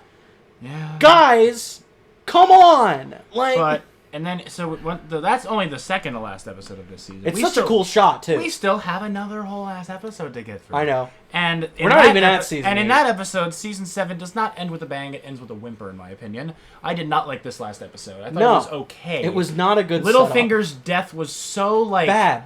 It was just it was bad. Say it. Yes, it was bad. There you go. It was bad. I understand people like it because of shock value, but again, it's becoming so much so like, oh, let's just do this because people want to see it happen. The shock. I hate the excuse of shock value. Also, Littlefinger's such a good character, and he gets off like that. He does not deserve to die that way. Like, he should have this wonderful, like, Shakespearean moment where he's, like, at the footsteps of the throne giving a speech and has his throat cut or his tongue cut out or something poetic. But no. Yeah. Boom, he's dead. Bye. Yeah. By the way, I forgot to touch on something. The John's lineage thing, because it's also now revealed that Sam figures it out in this episode. Yeah. Which is really important. And this is the episode that made me go, okay, well then why do we need Bran? Yeah, why do we need Bran? I was in the camp of, okay, Bran at least did that. No, we don't need him because Sam figured it out anyway. But here's the thing. I want to say it again. Okay. Bran has access to viewing the entirety of time at the same instance. And he's like, oh shit, my adopted half-brother is the rightful king of Westeros and half Targaryen, and his existence could, like, call off the centuries-old war in Westeros, right? Mm-hmm. And then he uses the power of some sort of Lovecraftian beast to access that information, right? Samwell Tarly, the Wizard of the Wall, goes to the goddamn library and figures it out. Do you see my point? Well, it's actually kind of interesting because the creators of the show, George R.R. Martin, would not let them adapt it unless they could tell him who Jon Snow's parents were. Yeah, because it has not yet been revealed in the books. He gave him a pop quiz. Like, that was how they got the job. That was literally the only thing that they needed to do. George R. Martin said, they came up to George R. They said, we want to adapt your show. And then George said, can you tell me who Jon's parents are? And they were able to figure it out. Because they read the books that existed. And they knew what was going on, which is just so sad because they clearly care about the source material, so what the hell happened? Well, here's the thing. They know how to read, but they don't know how to write. Yeah. That's it. But it's that is apparently what happened there, which is an interesting little story. Yeah. But Sam figures out in this episode, Littlefinger gets offed, the Night King destroys the wall with the dragon, which, like, was that his plan? That was it, guys. We can go home. Was that his plan? He's like, okay, so here's what we're gonna do. In the off chance that Daenerys even remotely shows up, I'm going to kill one of her dragons. No, it's not resurrect it. And destroy the wall. It's not even if Daenerys shows up with a dragon to rescue the Avengers that went north. It's, hypothetically speaking, I live long enough throughout the centuries for dragons to not go extinct. Yeah. Someone raises one, maybe 3 of them, to an adult, airborne, flame-spitting age. They bring one to the north, a place where reptiles can't survive. The freezing temperatures of the north beyond the wall. I kill one via large projectile, pull it up from the ocean, which my species of people cannot swim. Raise it from the dead after I have killed it with aforementioned large projectile. I ride it to the wall. We blow up the wall. Everyone go home. It's just was that your plan? What kind of Emperor Palpatine level shit are you smoking? Was that wrong? Was that wrong? Should I not have done that? You had to George plan. Costanza We get that the Night King is several centuries old, and he's also a quasi magical being. But dude, you took your lessons on how to be a supervillain from the class of Palpatine. I also now want to get to another main point because now we're into season 8, and now we're finally here. We are at an hour 13. God, we said 2 hours is our limit, so we have now 45 minutes to talk about this. That's season. Fine with me, and we might honestly need more. So with season 8, we can do it in 2. So now we have just chronicled everything that has led up to season 8, or at least all of the main moments. We have a great show that has just recently now started to show minor to major cracks in the armor. It's like, okay, there's some things going on. Because I will admit, I went into season 8 very excited. Same. However, I also went in with a bit of skepticism. Because I knew that they were writing a finale that was wholly them. It was not George R. R. Martin. And they had 6 episodes to finish it. I'm like, I feel like we need more than 6 episodes. Yeah. And HBO had the same thought, too. So good to know I wasn't HBO alone. said, you want 30? Yeah, they were willing to give D&D 30 episodes, and instead D&D said we're going to do it in 6, meaning that their idea was that each episode of season 8 could have Was a been season. 5 episodes. It could have been an entire half of a season. It's so bad to think about that. And you want to know why they did it. They did it because they were offered to do a Star Wars movie. Yeah. And then guess what? They made Game of Thrones. It was shown to the world. The world collectively said thumbs down. And then Star Wars said, we think we're going to open the job opportunities to some secondary sources. Thanks for the application, though. They didn't even do that. They got canned for that. Imagine that. Imagine you came so far. Well, I wanted to bring this up because this is something that happens now that you get to season 7 and 8. Because people now realize that the show needs to wrap up. Oh. And so here's the problem. With the Game of Thrones, the entire show, there has been so much going on. There's been stuff in Essos. There's been stuff in King's Landing, Beyond the Wall, the North, Dorne, Harrenhal. There's been all of this stuff happening in all these different places that certain episodes can feel like little pocket universes within one grand one. And so you can bounce around. And the thing about that is that since they had so many things happening, the way that people travel was in real time. If someone needed to go across the entire span of Westeros, it took them a couple of episodes. Yes. Which is However, why I laughed my ass off when you said teleport. That's what I wanted to get to. So they had this thing where, okay, now that we're at the end of the show, we need to start wrapping things up. Everybody is in the same place. They're all in either King's Landing or they're all in Winterfell. That's it. And then there's a few people in Dragonstone. That's all. There's literally 3 locations. If you watch the Season 8 theme song, because the thing that Game of Thrones did is in its theme intro sequence, they would show the locations of the episode we're about to watch, which I thought was a really interesting way of setting up the world. In Season 8, instead of bouncing around and showing 8 different locations during the theme song, all they show is Winterfell and King's Landing. It's like the creators of the show are telling you, yeah, this season's taking place in 2 spots. So the problem with that is, since we're only in 2 locations, and since every character is in practically the same spot, you can't afford to have people travel because it's just bouncing back between 2 locations. So I understand why the travel thing now just became, oh, we're just going to magically fly there, even though we're not.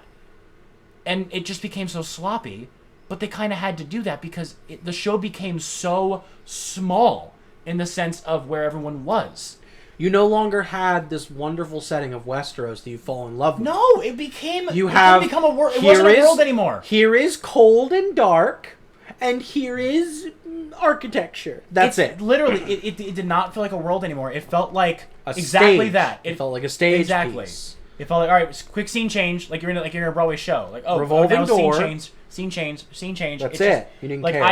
I was a staff member on the show of Annie over the summer, and in Annie there are practically 2 locations. There is the orphanage, and there's Daddy Warbucks' mansion. Season 8 felt just like that. We were either in Winterfell or we were in King's Landing. It's a hard and knock it's just life. like, okay, either we're cold and damp and snowy and we're all sad, or it's luxurious mansion. It's like, are we in Annie? And we're all cruel. It's ridiculous. And dead inside. But season 8 starts with probably the most uneventful episode in the history of Game of Thrones. Yeah, it's just... where it's just 40 minutes of people going, hi! It's 40 minutes of every character you've ever met hanging out. Literally. That episode exists solely for fan service. It's like, oh, people want to see Jon and Sansa and Arya meet up again for the first time in Which, season. like, that here's the thing. That needed to happen. Did it need to happen the way it did? No. But we needed to get the Starks back together. Yeah, and then we also had... That was not a bad choice. It was just a bad directing choice. Yeah, we just had a bunch of reunions. And it was just like, They okay, needed to happen, but fine. you didn't need to have reunion after reunion after reunion. Exactly. And then you also find out about the whole lineage thing. Because, okay, so You want to see Jon bang his aunt? So Bran and Jon tell Sansa and Arya about the lineage thing. And Jon's like, don't tell anyone. Because no, or is it Bran that says don't tell anyone? No, I think it's both in a way. They're like, all right, don't tell anyone. Hey, can we agree? No. The next scene, Sansa tells Daenerys, hey, you slept with your nephew, right? Like, what the fuck are you doing? Why? Like, did you not, like, what? The worst part about this is that, like the Lannisters, the Targaryens are incestual as well. So she's like, like, it's just, but we're not okay with that.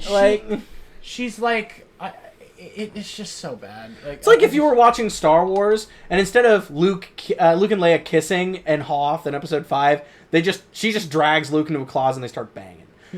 That's what happened. And then Luke, that's what it was. And then Luke kills her because Leia becomes corrupt with power. But yes, that's what happens. And then Episode 2, I actually think is the best episode of the season. A Knight of the Seven Kingdoms. Yes. I agree with you. Here's the thing. A Knight of the Seven Kingdoms does something really great.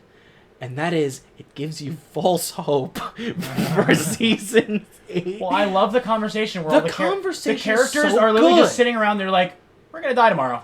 Yeah. Let's just, like, let's just let it all out. It's a cliche that I like in, like, apocalypse movies where everyone's hopeless. Everyone knows we're going up against an army that cannot die, or at least will not feel pain as they die. We're underwhelmed. We have no soldiers. We're gonna die. It's either we live here and and triumph, or the survivors go south to King's Landing, and we have to fight this in the summer.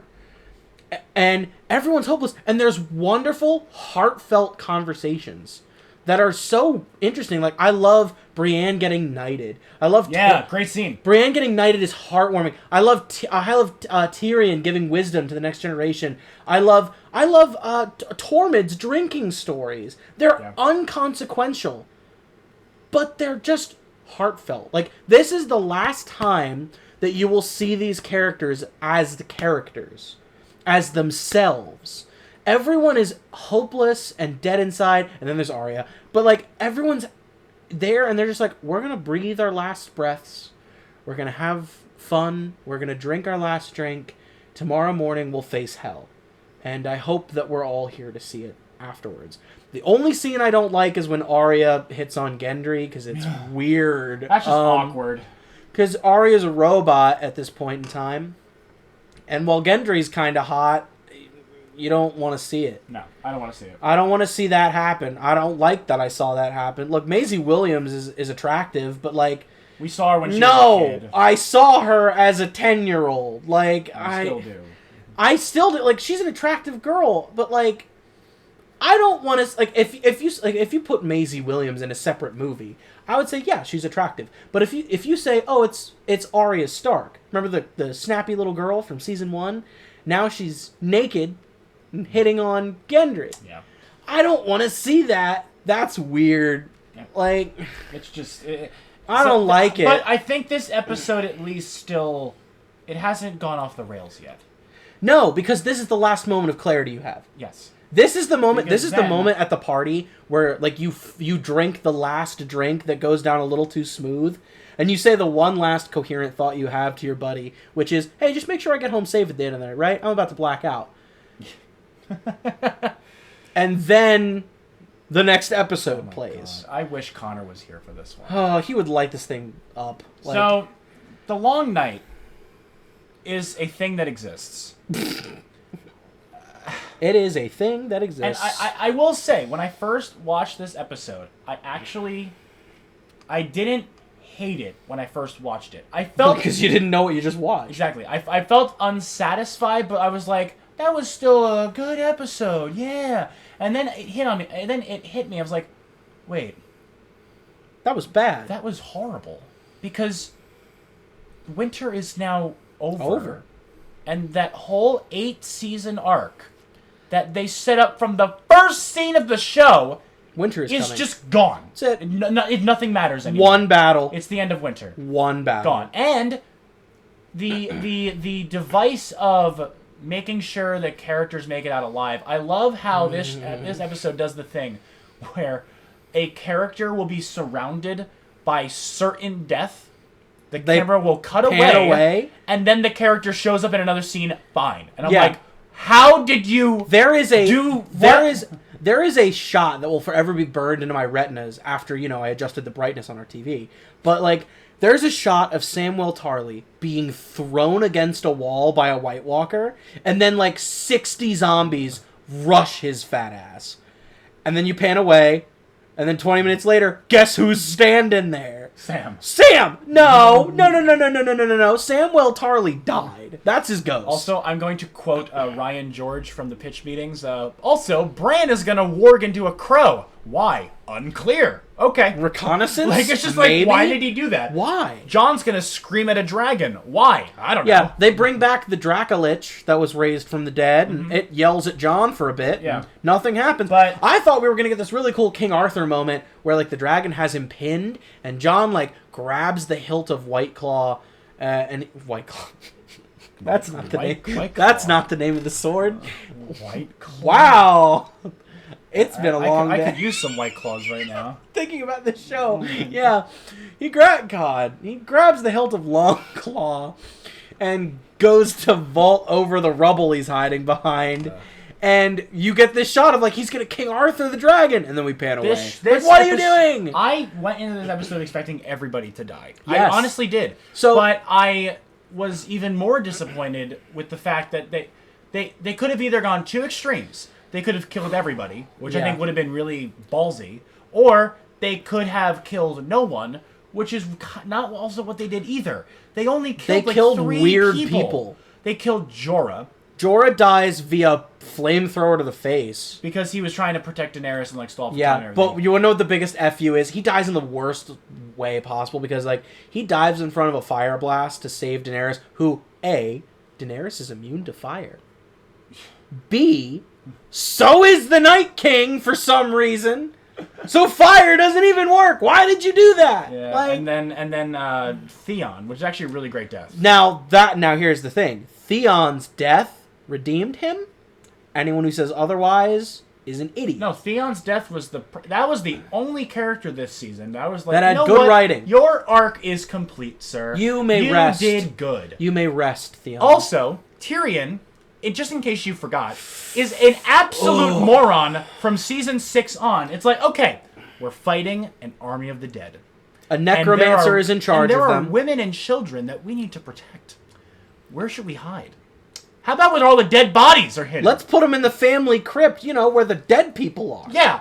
What the hell? Tyrion? What are you doing, you moron? Like, come on, and what's man. so funny is if you watch the interviews the actors did for all of their characters before 8 came out and when 8 came out, it's so funny because Peter Dinklage is like, yeah, I mean, Tywin, like, he says it sarcastically. He's like, yeah, like, Tywin's the smartest guy in the Seven Kingdoms, so of course he'd think to put the vulnerable women and children in the crypt with all the dead people. He looks into the camera and says that. It's just an idiotic move that makes absolutely no sense. He knows what his character did. He just can't say bad shit because they're all under contract. So it's really funny. But yeah, the Battle of God, I liked Arya. I really did. I thought Arya's arc with her becoming Ethan Hawke was really cool. And it's just, why, oh God, why was she the one to kill the Night King? With no less than the weird afterthought Valyrian steel dagger we saw in episode 2 of the entire series. Yep. Why? Why was Arya the one to fulfill the prophecy of you will close multiple eyes, green eyes, brown eyes, blue eyes? When we heard blue eyes, we were thinking, oh, she's going to kill, like, a Lannister because they're all blonde hair, blue eyes. Mm-hmm. We didn't think you were going to kill the frosty snowballs for eyes that the Night King has. You know what I mean? Like, why? Why? And also she does the dagger trick that she learns forever ago when she was blind. Like, no. No one wanted to see that. You want to know what we wanted to see? We wanted to see Jaime do it. Yeah. No, if Jaime had killed the Night King, that would have been perfect. Jaime killing the Night King is what was hinted at. Jamie killing the Night King was the whole plot. There's a whole thing. There's a whole subplot that gets thrown in the garbage by D&D by the time that they run out of book material that George R.R. Martin was like insistent this should be in the show, and it's the prophecy of the Azor Ahai, which is basically like the Avatar. Yeah, literally. So like it's the same thing as the Avatar. There's this great soul belonging to a great hero, a force for good and change, and every lifetime this person is reincarnated, and they will bring about the change of events that should like either cause a new golden age or end the last golden age. And it is so painfully obvious that Jamie is the Azor Ahai. Yeah, it really is. And I think that having all of these prophecies in the show is honestly a fault of itself, because when you start coming up with all these prophecies, eventually it's just human nature. You're not going to want to do everything you originally set out to do come the time the show's supposed to end. It's just fact. So I was never a huge fan of the show setting up all this crap. And honestly, I never really paid that much attention to it, except for that one. That was the one I'm like, okay. Yeah, so fun fact, when I was watching the actual premieres of each of the episodes, by the time that season 8 rolled around, myself, Connor, Colleen, a whole group of us actually wrote brackets, like betting brackets for season 8. And we put, who do you think is going to die, with a list of every character that we had met prior to season 8 that was still alive, to our knowledge. It was like, who's going to die? Is bonus points, is anyone going to become a White Walker, raised by the dead? We also had a fill in the blank spot for who do you think is going to kill the Night King, who's going to sit on the Iron Throne. We had other things on there too. And the funny part about all this is we bet, and a lot of us were like, oh yeah, it was like, we put money on the line. We put $5 down for each of our brackets. And by the time that everyone put money in, we were looking at like a first prize of like $50. Right? So money was on the line, and I was real confident that I thought like half the cast was going to die by the end of the season. And our one buddy, Zach, put in 2 ballots, so he put $10 down, right? Yep. And he put in joke ballots. He put in a ballot where he said no one was going to die, and he put in a ballot where everyone was going to die. Yep. And that no one... And he wrote that... I think he wrote that on the ballot where everyone was going to die. He also said that the Night King wouldn't be killed, and he said that no one would sit on the Iron Throne. Yep. And then the rest of the season happens, and his joke ballot where everyone lived was the closest. Yes, absolutely. He walked away with $50. And he didn't even write anything on the paper. He turned in a blank sheet of paper and won. I can't, like, I'm still mad about it to this day. And I can't help but admire him for that. But yeah, so the pain of the Battle of Winterfell was ridiculous. No one wanted Arya to kill the Night King. We didn't even see half the fight. No one died, except for Jorah, in the stupidest death of the entire series. The whole Arya killing the Night King thing is just... It's so out of left field. It's not that we hate Arya. It's not that we didn't want a woman to kill the Night King. 'Cause a lot of people got mad and be like, oh, everyone who says that Arya shouldn't have killed the Night King just didn't want a woman to do it. No, that's not the problem. We didn't want Arya to kill the Night King because that would be like if Han Solo killed Darth Vader. No one wants to see that. No. That's not the point. That'd be like if Han showed up to the duel and said, out of the way, kid, I got this. Pew! Leaped past about 50 rows of White Walkers, just like they don't even notice. And she's just like, ah! And I thought that Bran, I was under the impression, I think a lot of people actually had this theory too, that when the Night King approached Bran, I thought that Bran was going to then take off his face and reveal that there's Arya, revealing that she may have, I guess, killed Bran. And now she's going to then kill the Night King, and I thought it was going to be that thing, maybe. Well, I thought it would have been cool if, like, if Bran took off his face and it was Arya, and it was like, oops, you got the wrong guy, and then Jaime killed the Night King while the Night King was distracted. Yeah, it's anything, because like they set up this faceless man ability, and she never uses it. You saw it twice. That was she never uses it ever. And then after the long night happens, we feel very empty inside. Because nothing happens the next episode. We have just seen an entire potential season's worth of material go down the drain into 2 episodes where practically nothing happens, and then 1 episode that you can't even fucking see. Yeah. I will say this, though. One pro that the darkness did give us out of that episode, one of the most intimidating shots in the franchise. I will say this one golden thing about the season: the scene where the Dothraki go extinct. And all the lights go out? Yes. So that was really So cool. these dumbass... First off, from a military standpoint, from a tactical standpoint... That's a horrible idea. Horrible idea. You have your strongest soldiers outside of the walls of defense, and you send all 300 of them, a la Spartans of Rome, into the darkness of the cold on horses, with torches and one-handed weaponry, against the undead. It's kind of like when in Gotham City when they sent every single police officer in the city into the tunnels to snuff out Bane. And then what did Bane do? And then they all got trapped in there for like 6 months. He blew up. up But then the they still tunnels. come out clean shaven. Who knows? Yeah. But it's just like I agree. Yeah. The whole battle. It's such a neat shot though when the torches go out one by one. Yeah. No, it's a really cool visual. But that's it. That's all you need to come here for. That's it. Go home. It is very, very upsetting, though. That battle should have been great. And these 3 episodes could have been an entire season. You could have had an entire season of them handling the whole winter thing. Yep. But they didn't. Bad. They decided to rush it. And then we get the episode entitled The Last of the Starks. No one cares. Which is the episode where they're all kind of like, yeah, we beat the Night King, but we still have to go play Cersei. No one cares. Nothing happens in this episode. Well, that's actually not true. The dragon gets shot in this episode. Yeah, that's right. The second time a dragon is killed by a projectile. Dany forgot about the Iron Fleet. Dany forgot. She just forgot. She forgot. They're not there. About the Iron Fleet. Even though in their planning, they literally bring up the fact that the Iron Fleet will be there. They mention it 2 episodes prior. Also, I'm not even joking. I'm going to quote Ryan George's pitch meeting again because he literally got everything right about this season. He was like, oh, so the dragon gets killed by a scorpion. Well, yeah, I mean, a dragon is no match for a scorpion. But then the dragons obliterate all the scorpions, and he goes, well, yeah, scorpions are no match for a dragon. It's like, yeah. You just said the other thing. It's just like, it makes no logical sense. And then also in this episode, we have... Missandei get decapitated, which I honestly didn't give any shit No about. one cared about Missandei. I'm gonna say it. She was a cute. She was like the Starbucks friend that you went out for coffee with and told all your gal pal problems. And Dany is sitting there at the beginning of the episode, of course, with her Starbucks cup. So that's always, that's really nice. Funny to see that scene when you're paying attention. Like, just they left a Starbucks cup on set. It was funny. And in this episode, we also have, Daenerys being like, hey, Jon, don't take my throne from me, please. And Jon's like, okay, yeah, you're my queen. But it's just like... And that's the point where Jon also forgets every word of every language except for she's my queen. And I don't want it. I don't want it. She's my queen. It's like he's a Woody doll with a pull string. There's a snake in my boot. She's my queen. She's my queen. That's it. He becomes a pull doll for the rest of the show. God.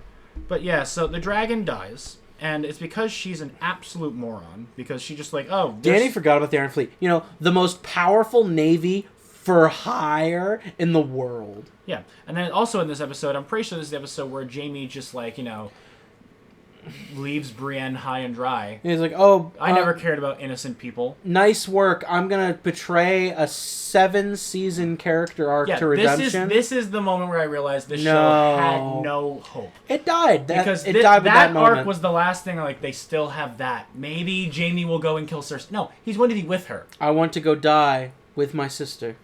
I never cared about you people. Oh my god. I knighted you 12 hours ago, but I don't care about that. And then we get the actual worst episode in the series. Episode 5 is deemed the emotional and physical climax of Game of Thrones. No. It's what we've been building to. No. And it's horrible! It's the worst episode of the show. Varys gets outed like a thug. He's just like... Varys is the man that should have won the Game of Thrones. Let's be honest. He was the smartest person in the room next to Littlefinger and Tyrion. And he was also, in theory, the last man standing. Because Tyrion had a lobotomy off screen. And Littlefinger was given the worst death in the series.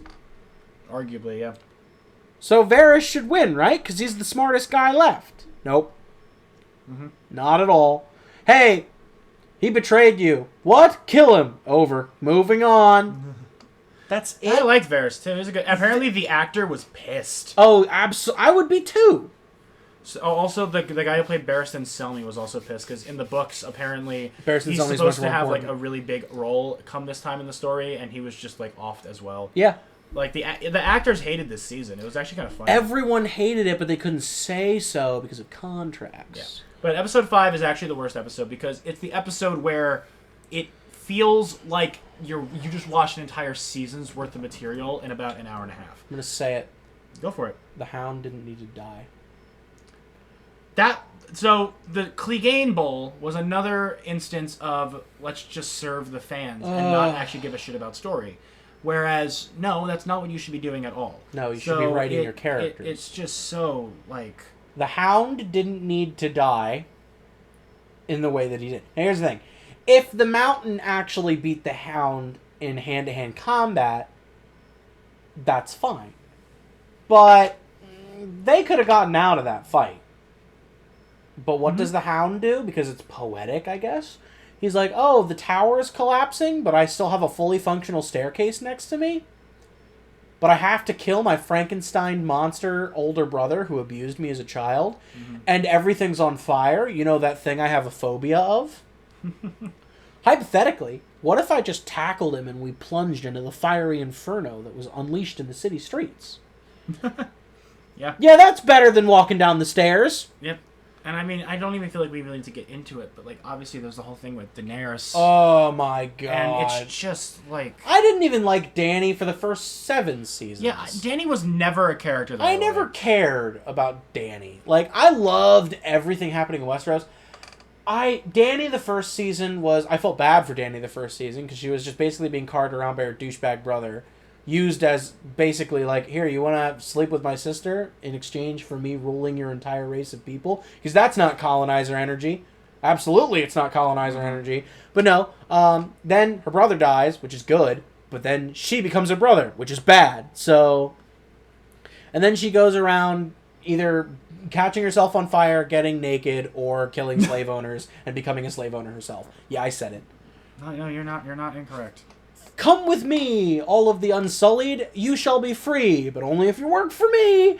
That's not freedom, Daenerys. That's slavery with extra steps. Like... I honestly think Daenerys' turn is worse than Anakin's.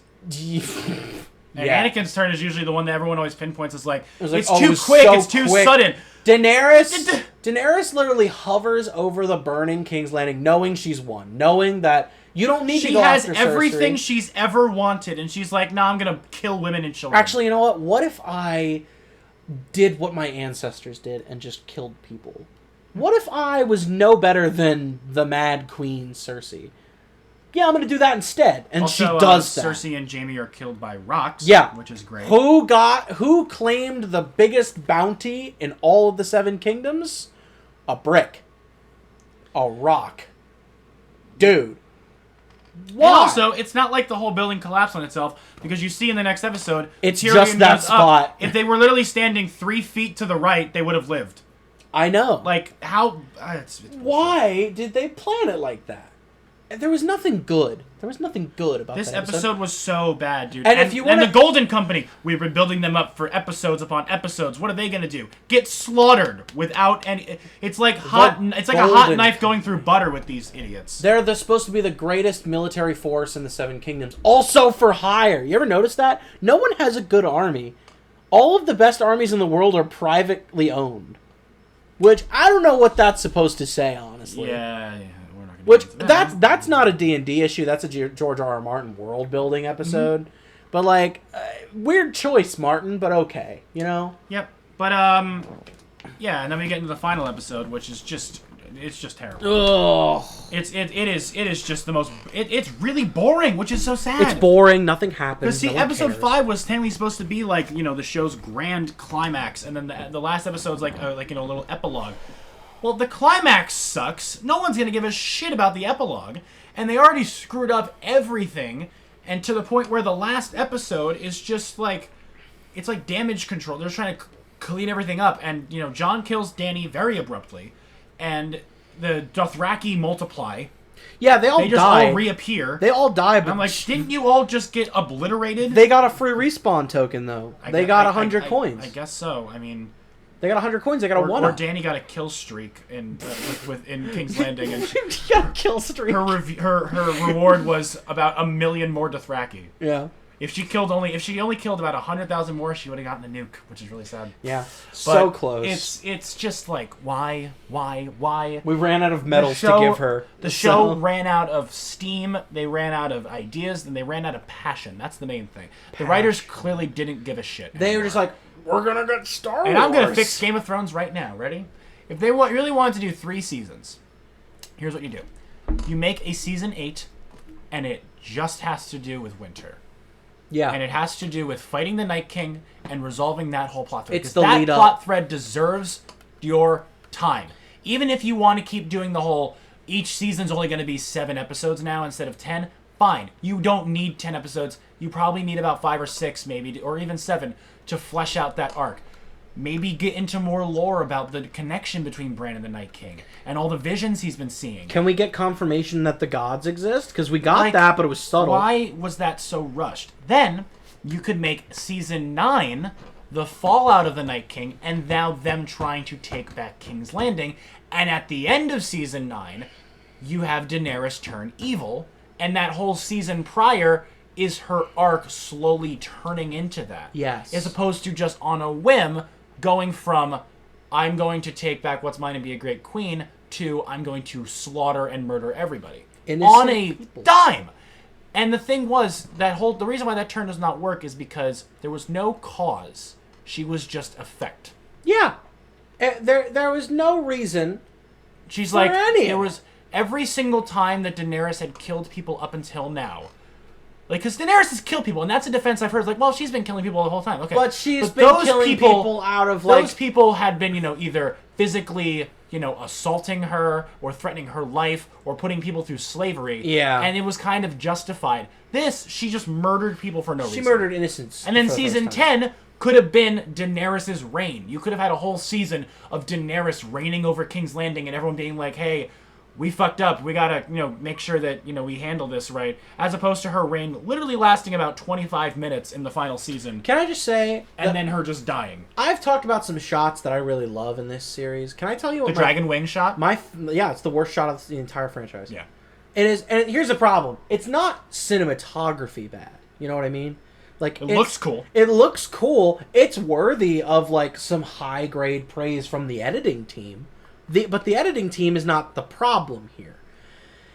It's the fact that, like, the imagery is so bad. She comes out, and you just get Palpatine vibes, I think forever we just gotta start using the word Palpatine as an insult. But, like, she walks out in front of her all dressed in black army of the Unsullied that is still loyal to her, in a dark black winter coat, to show, oh yeah, I triumphed winter, by the way, even though she didn't.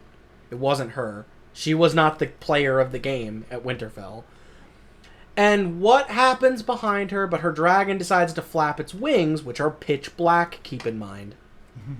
So we have this image for a brief second of the Dragon Queen Daenerys with evil black bat wings to basically hand you the idea of she's evil now.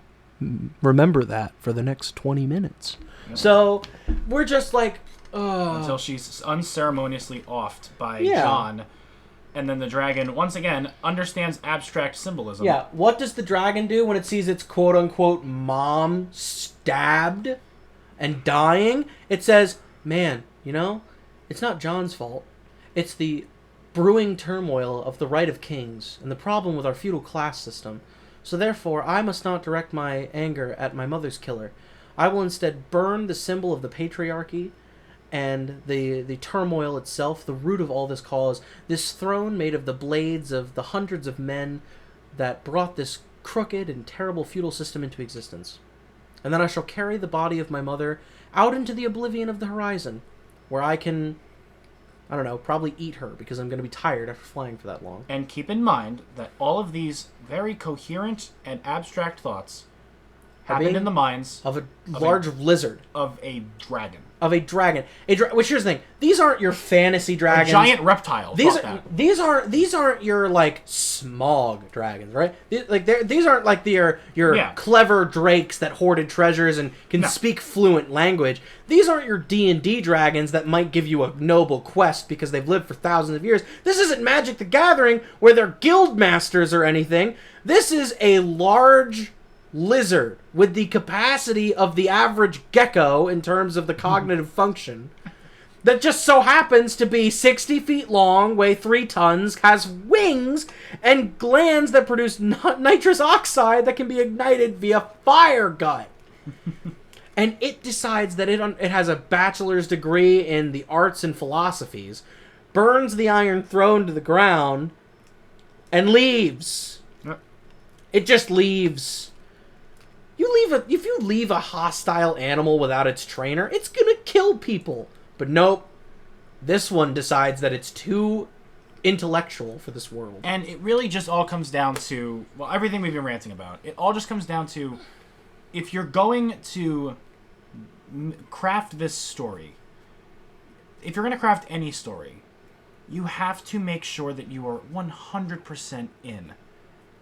Because these writers clearly by this time had their eyes set on other projects, and they took this show that so many people cared about and were just like, no, we'd rather make Star Wars. And they were just like, peace. Yeah, you gave it up for Star Wars. Shame on you. It's just so depressing. And I don't understand what they were thinking, in the sense of this was by far the only good thing that these people had done in their entire career in terms of as a solo project. Because these people had written, stuff like the X-Files and everything. Like, they had written good television. But this was like the first big spearheaded project they'd ever done. And it was working fantastically for them. And then they decided to shit the bed because of other projects that interested them. And it's just like, what was the point of it all? That's why now whenever I rewatch this show, I just get sad. I just get sad because I'm like, this show should have ended brilliantly. And it didn't stick the landing. And that's why now no one cares. And it's really, really sad. It really is. Because I loved this show. And it's something that I was really, really enjoying. My brother still claims it is his favorite show. Just because of how high those highs were.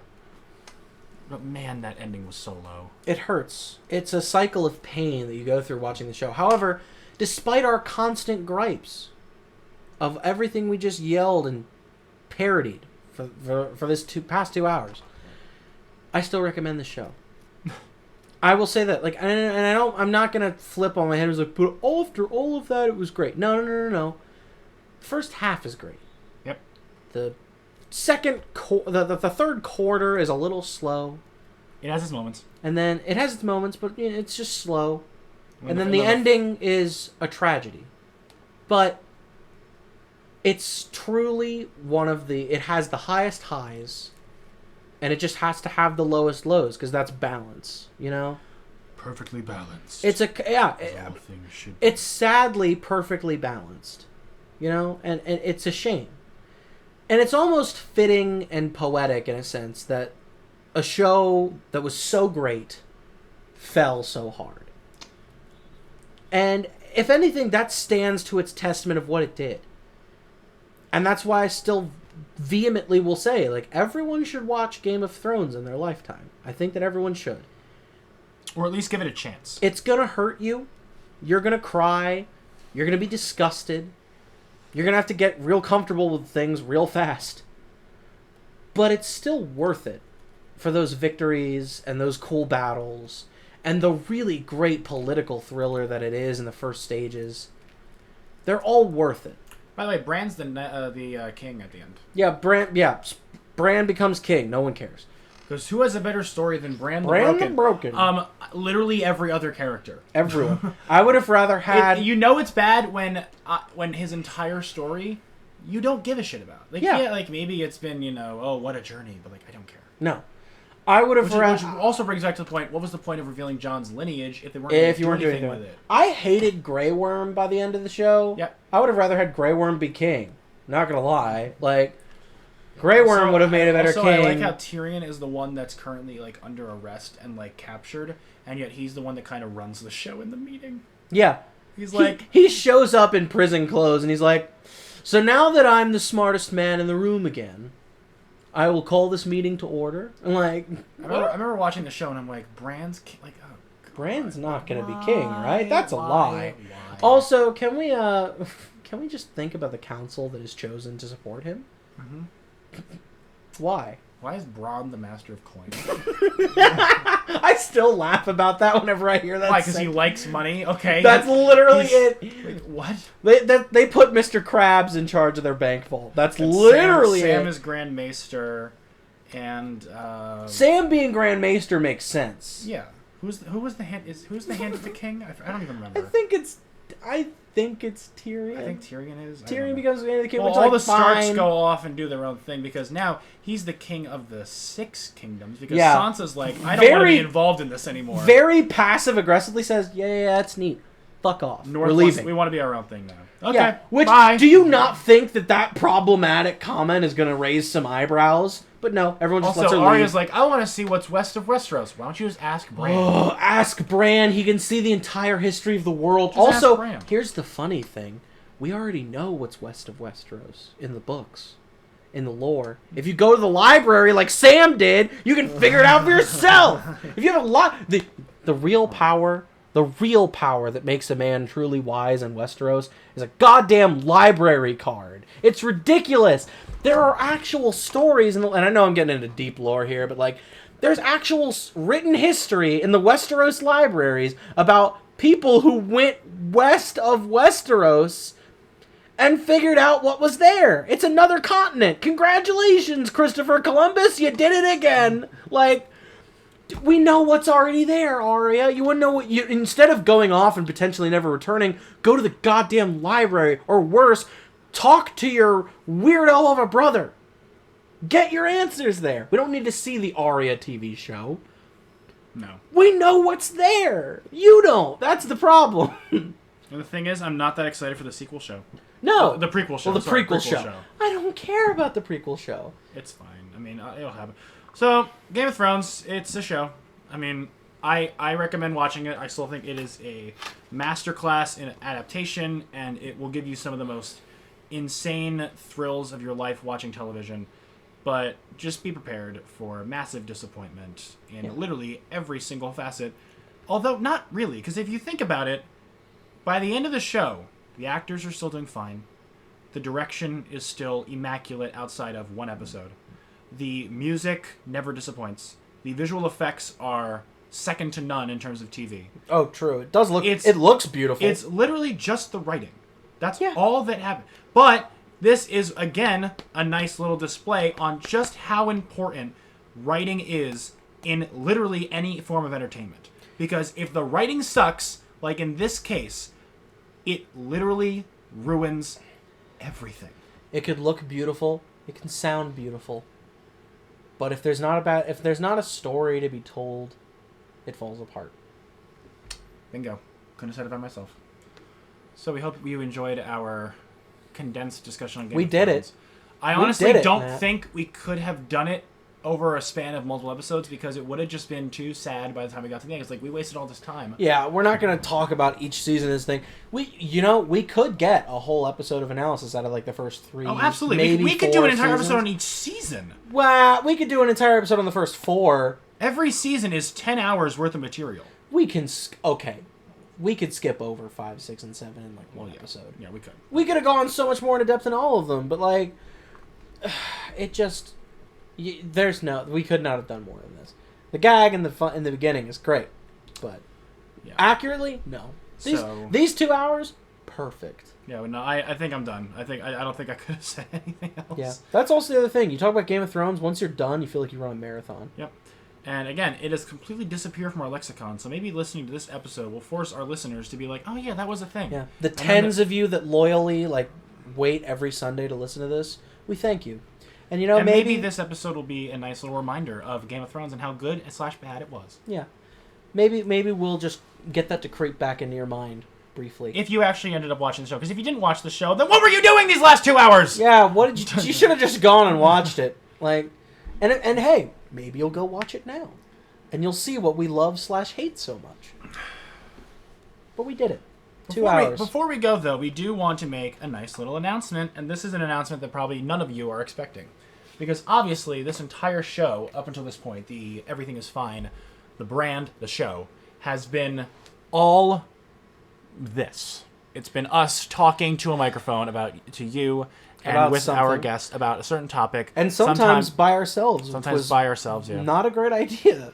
Yeah, that was a lot of work. But this has been the format of the show up to this point. But we realized that, A, it's getting harder and harder to come up with topics that spark a lot of conversation.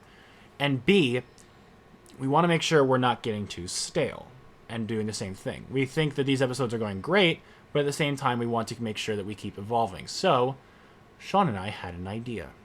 And if you want to explain it more than I do, because I think you're better at explaining Well, we had a series of ideas, but chief among them, we want to try and doing some other stuff for you guys. We have a lot of fun, despite the arguments that we presented. The fact that we put on the act of us wanting to bite each other's heads off, that is not the truth. I mean, yeah, we definitely goof around with each other, and we have a good time, but we're not argumentative all the time. We're not just going to say, oh, do you want to go out to lunch today and argue about something? No, that's not our plan. We want to try and bring some things to the table for the show in the near future. We're still going to do these deep dives. We have episodes planned that we want to talk about. Oh, yeah, we have a lot There will planned. still be your 2 hours worth of listening to us give controversial opinions. But we want to do some things that maybe are a bit more interactive with you guys. We want to maybe do some stuff on your screen. I mean, you're listening to us, which we appreciate. We appreciate every single one of you that is stuck by us and listen to our episodes. Even if you just listen to this one or you listen to only half of them, we don't care. If you listen to us for more than 5 minutes, we appreciate you. Absolutely, we do. And we wouldn't really have kept doing this unless we saw that we weren't getting views. I mean, we pull a decent amount of people. I know I joke when I say the tens of you that listen, but there's really there's a couple dozen of you. Mm-hmm. And we don't need a million people. We appreciate all of your votes on all of our polls as well. Yeah, we get 20, sometimes 30 people who vote in the polls across the course of a week, which we're still garbage at putting up on time, which we apologize for that. But people interact, and we get those people who listen to the show and go and interact as well. We still want to do stuff for those people who have stuck by us and loyally and have gone to our links of listening to us pour our brains into a microphone. So, kind of as a reward to change things up, and also just to make sure that we're not losing our minds, because we had a long list of stuff that we wanted to talk about. We've talked about 3/4 of that list.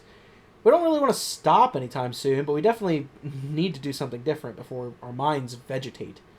So we have some ideas, and we're going to run some surveys on Instagram the next couple of weeks of some ideas that you guys that we are thinking about doing for the show, and we want to see if you guys would be interested in watching it.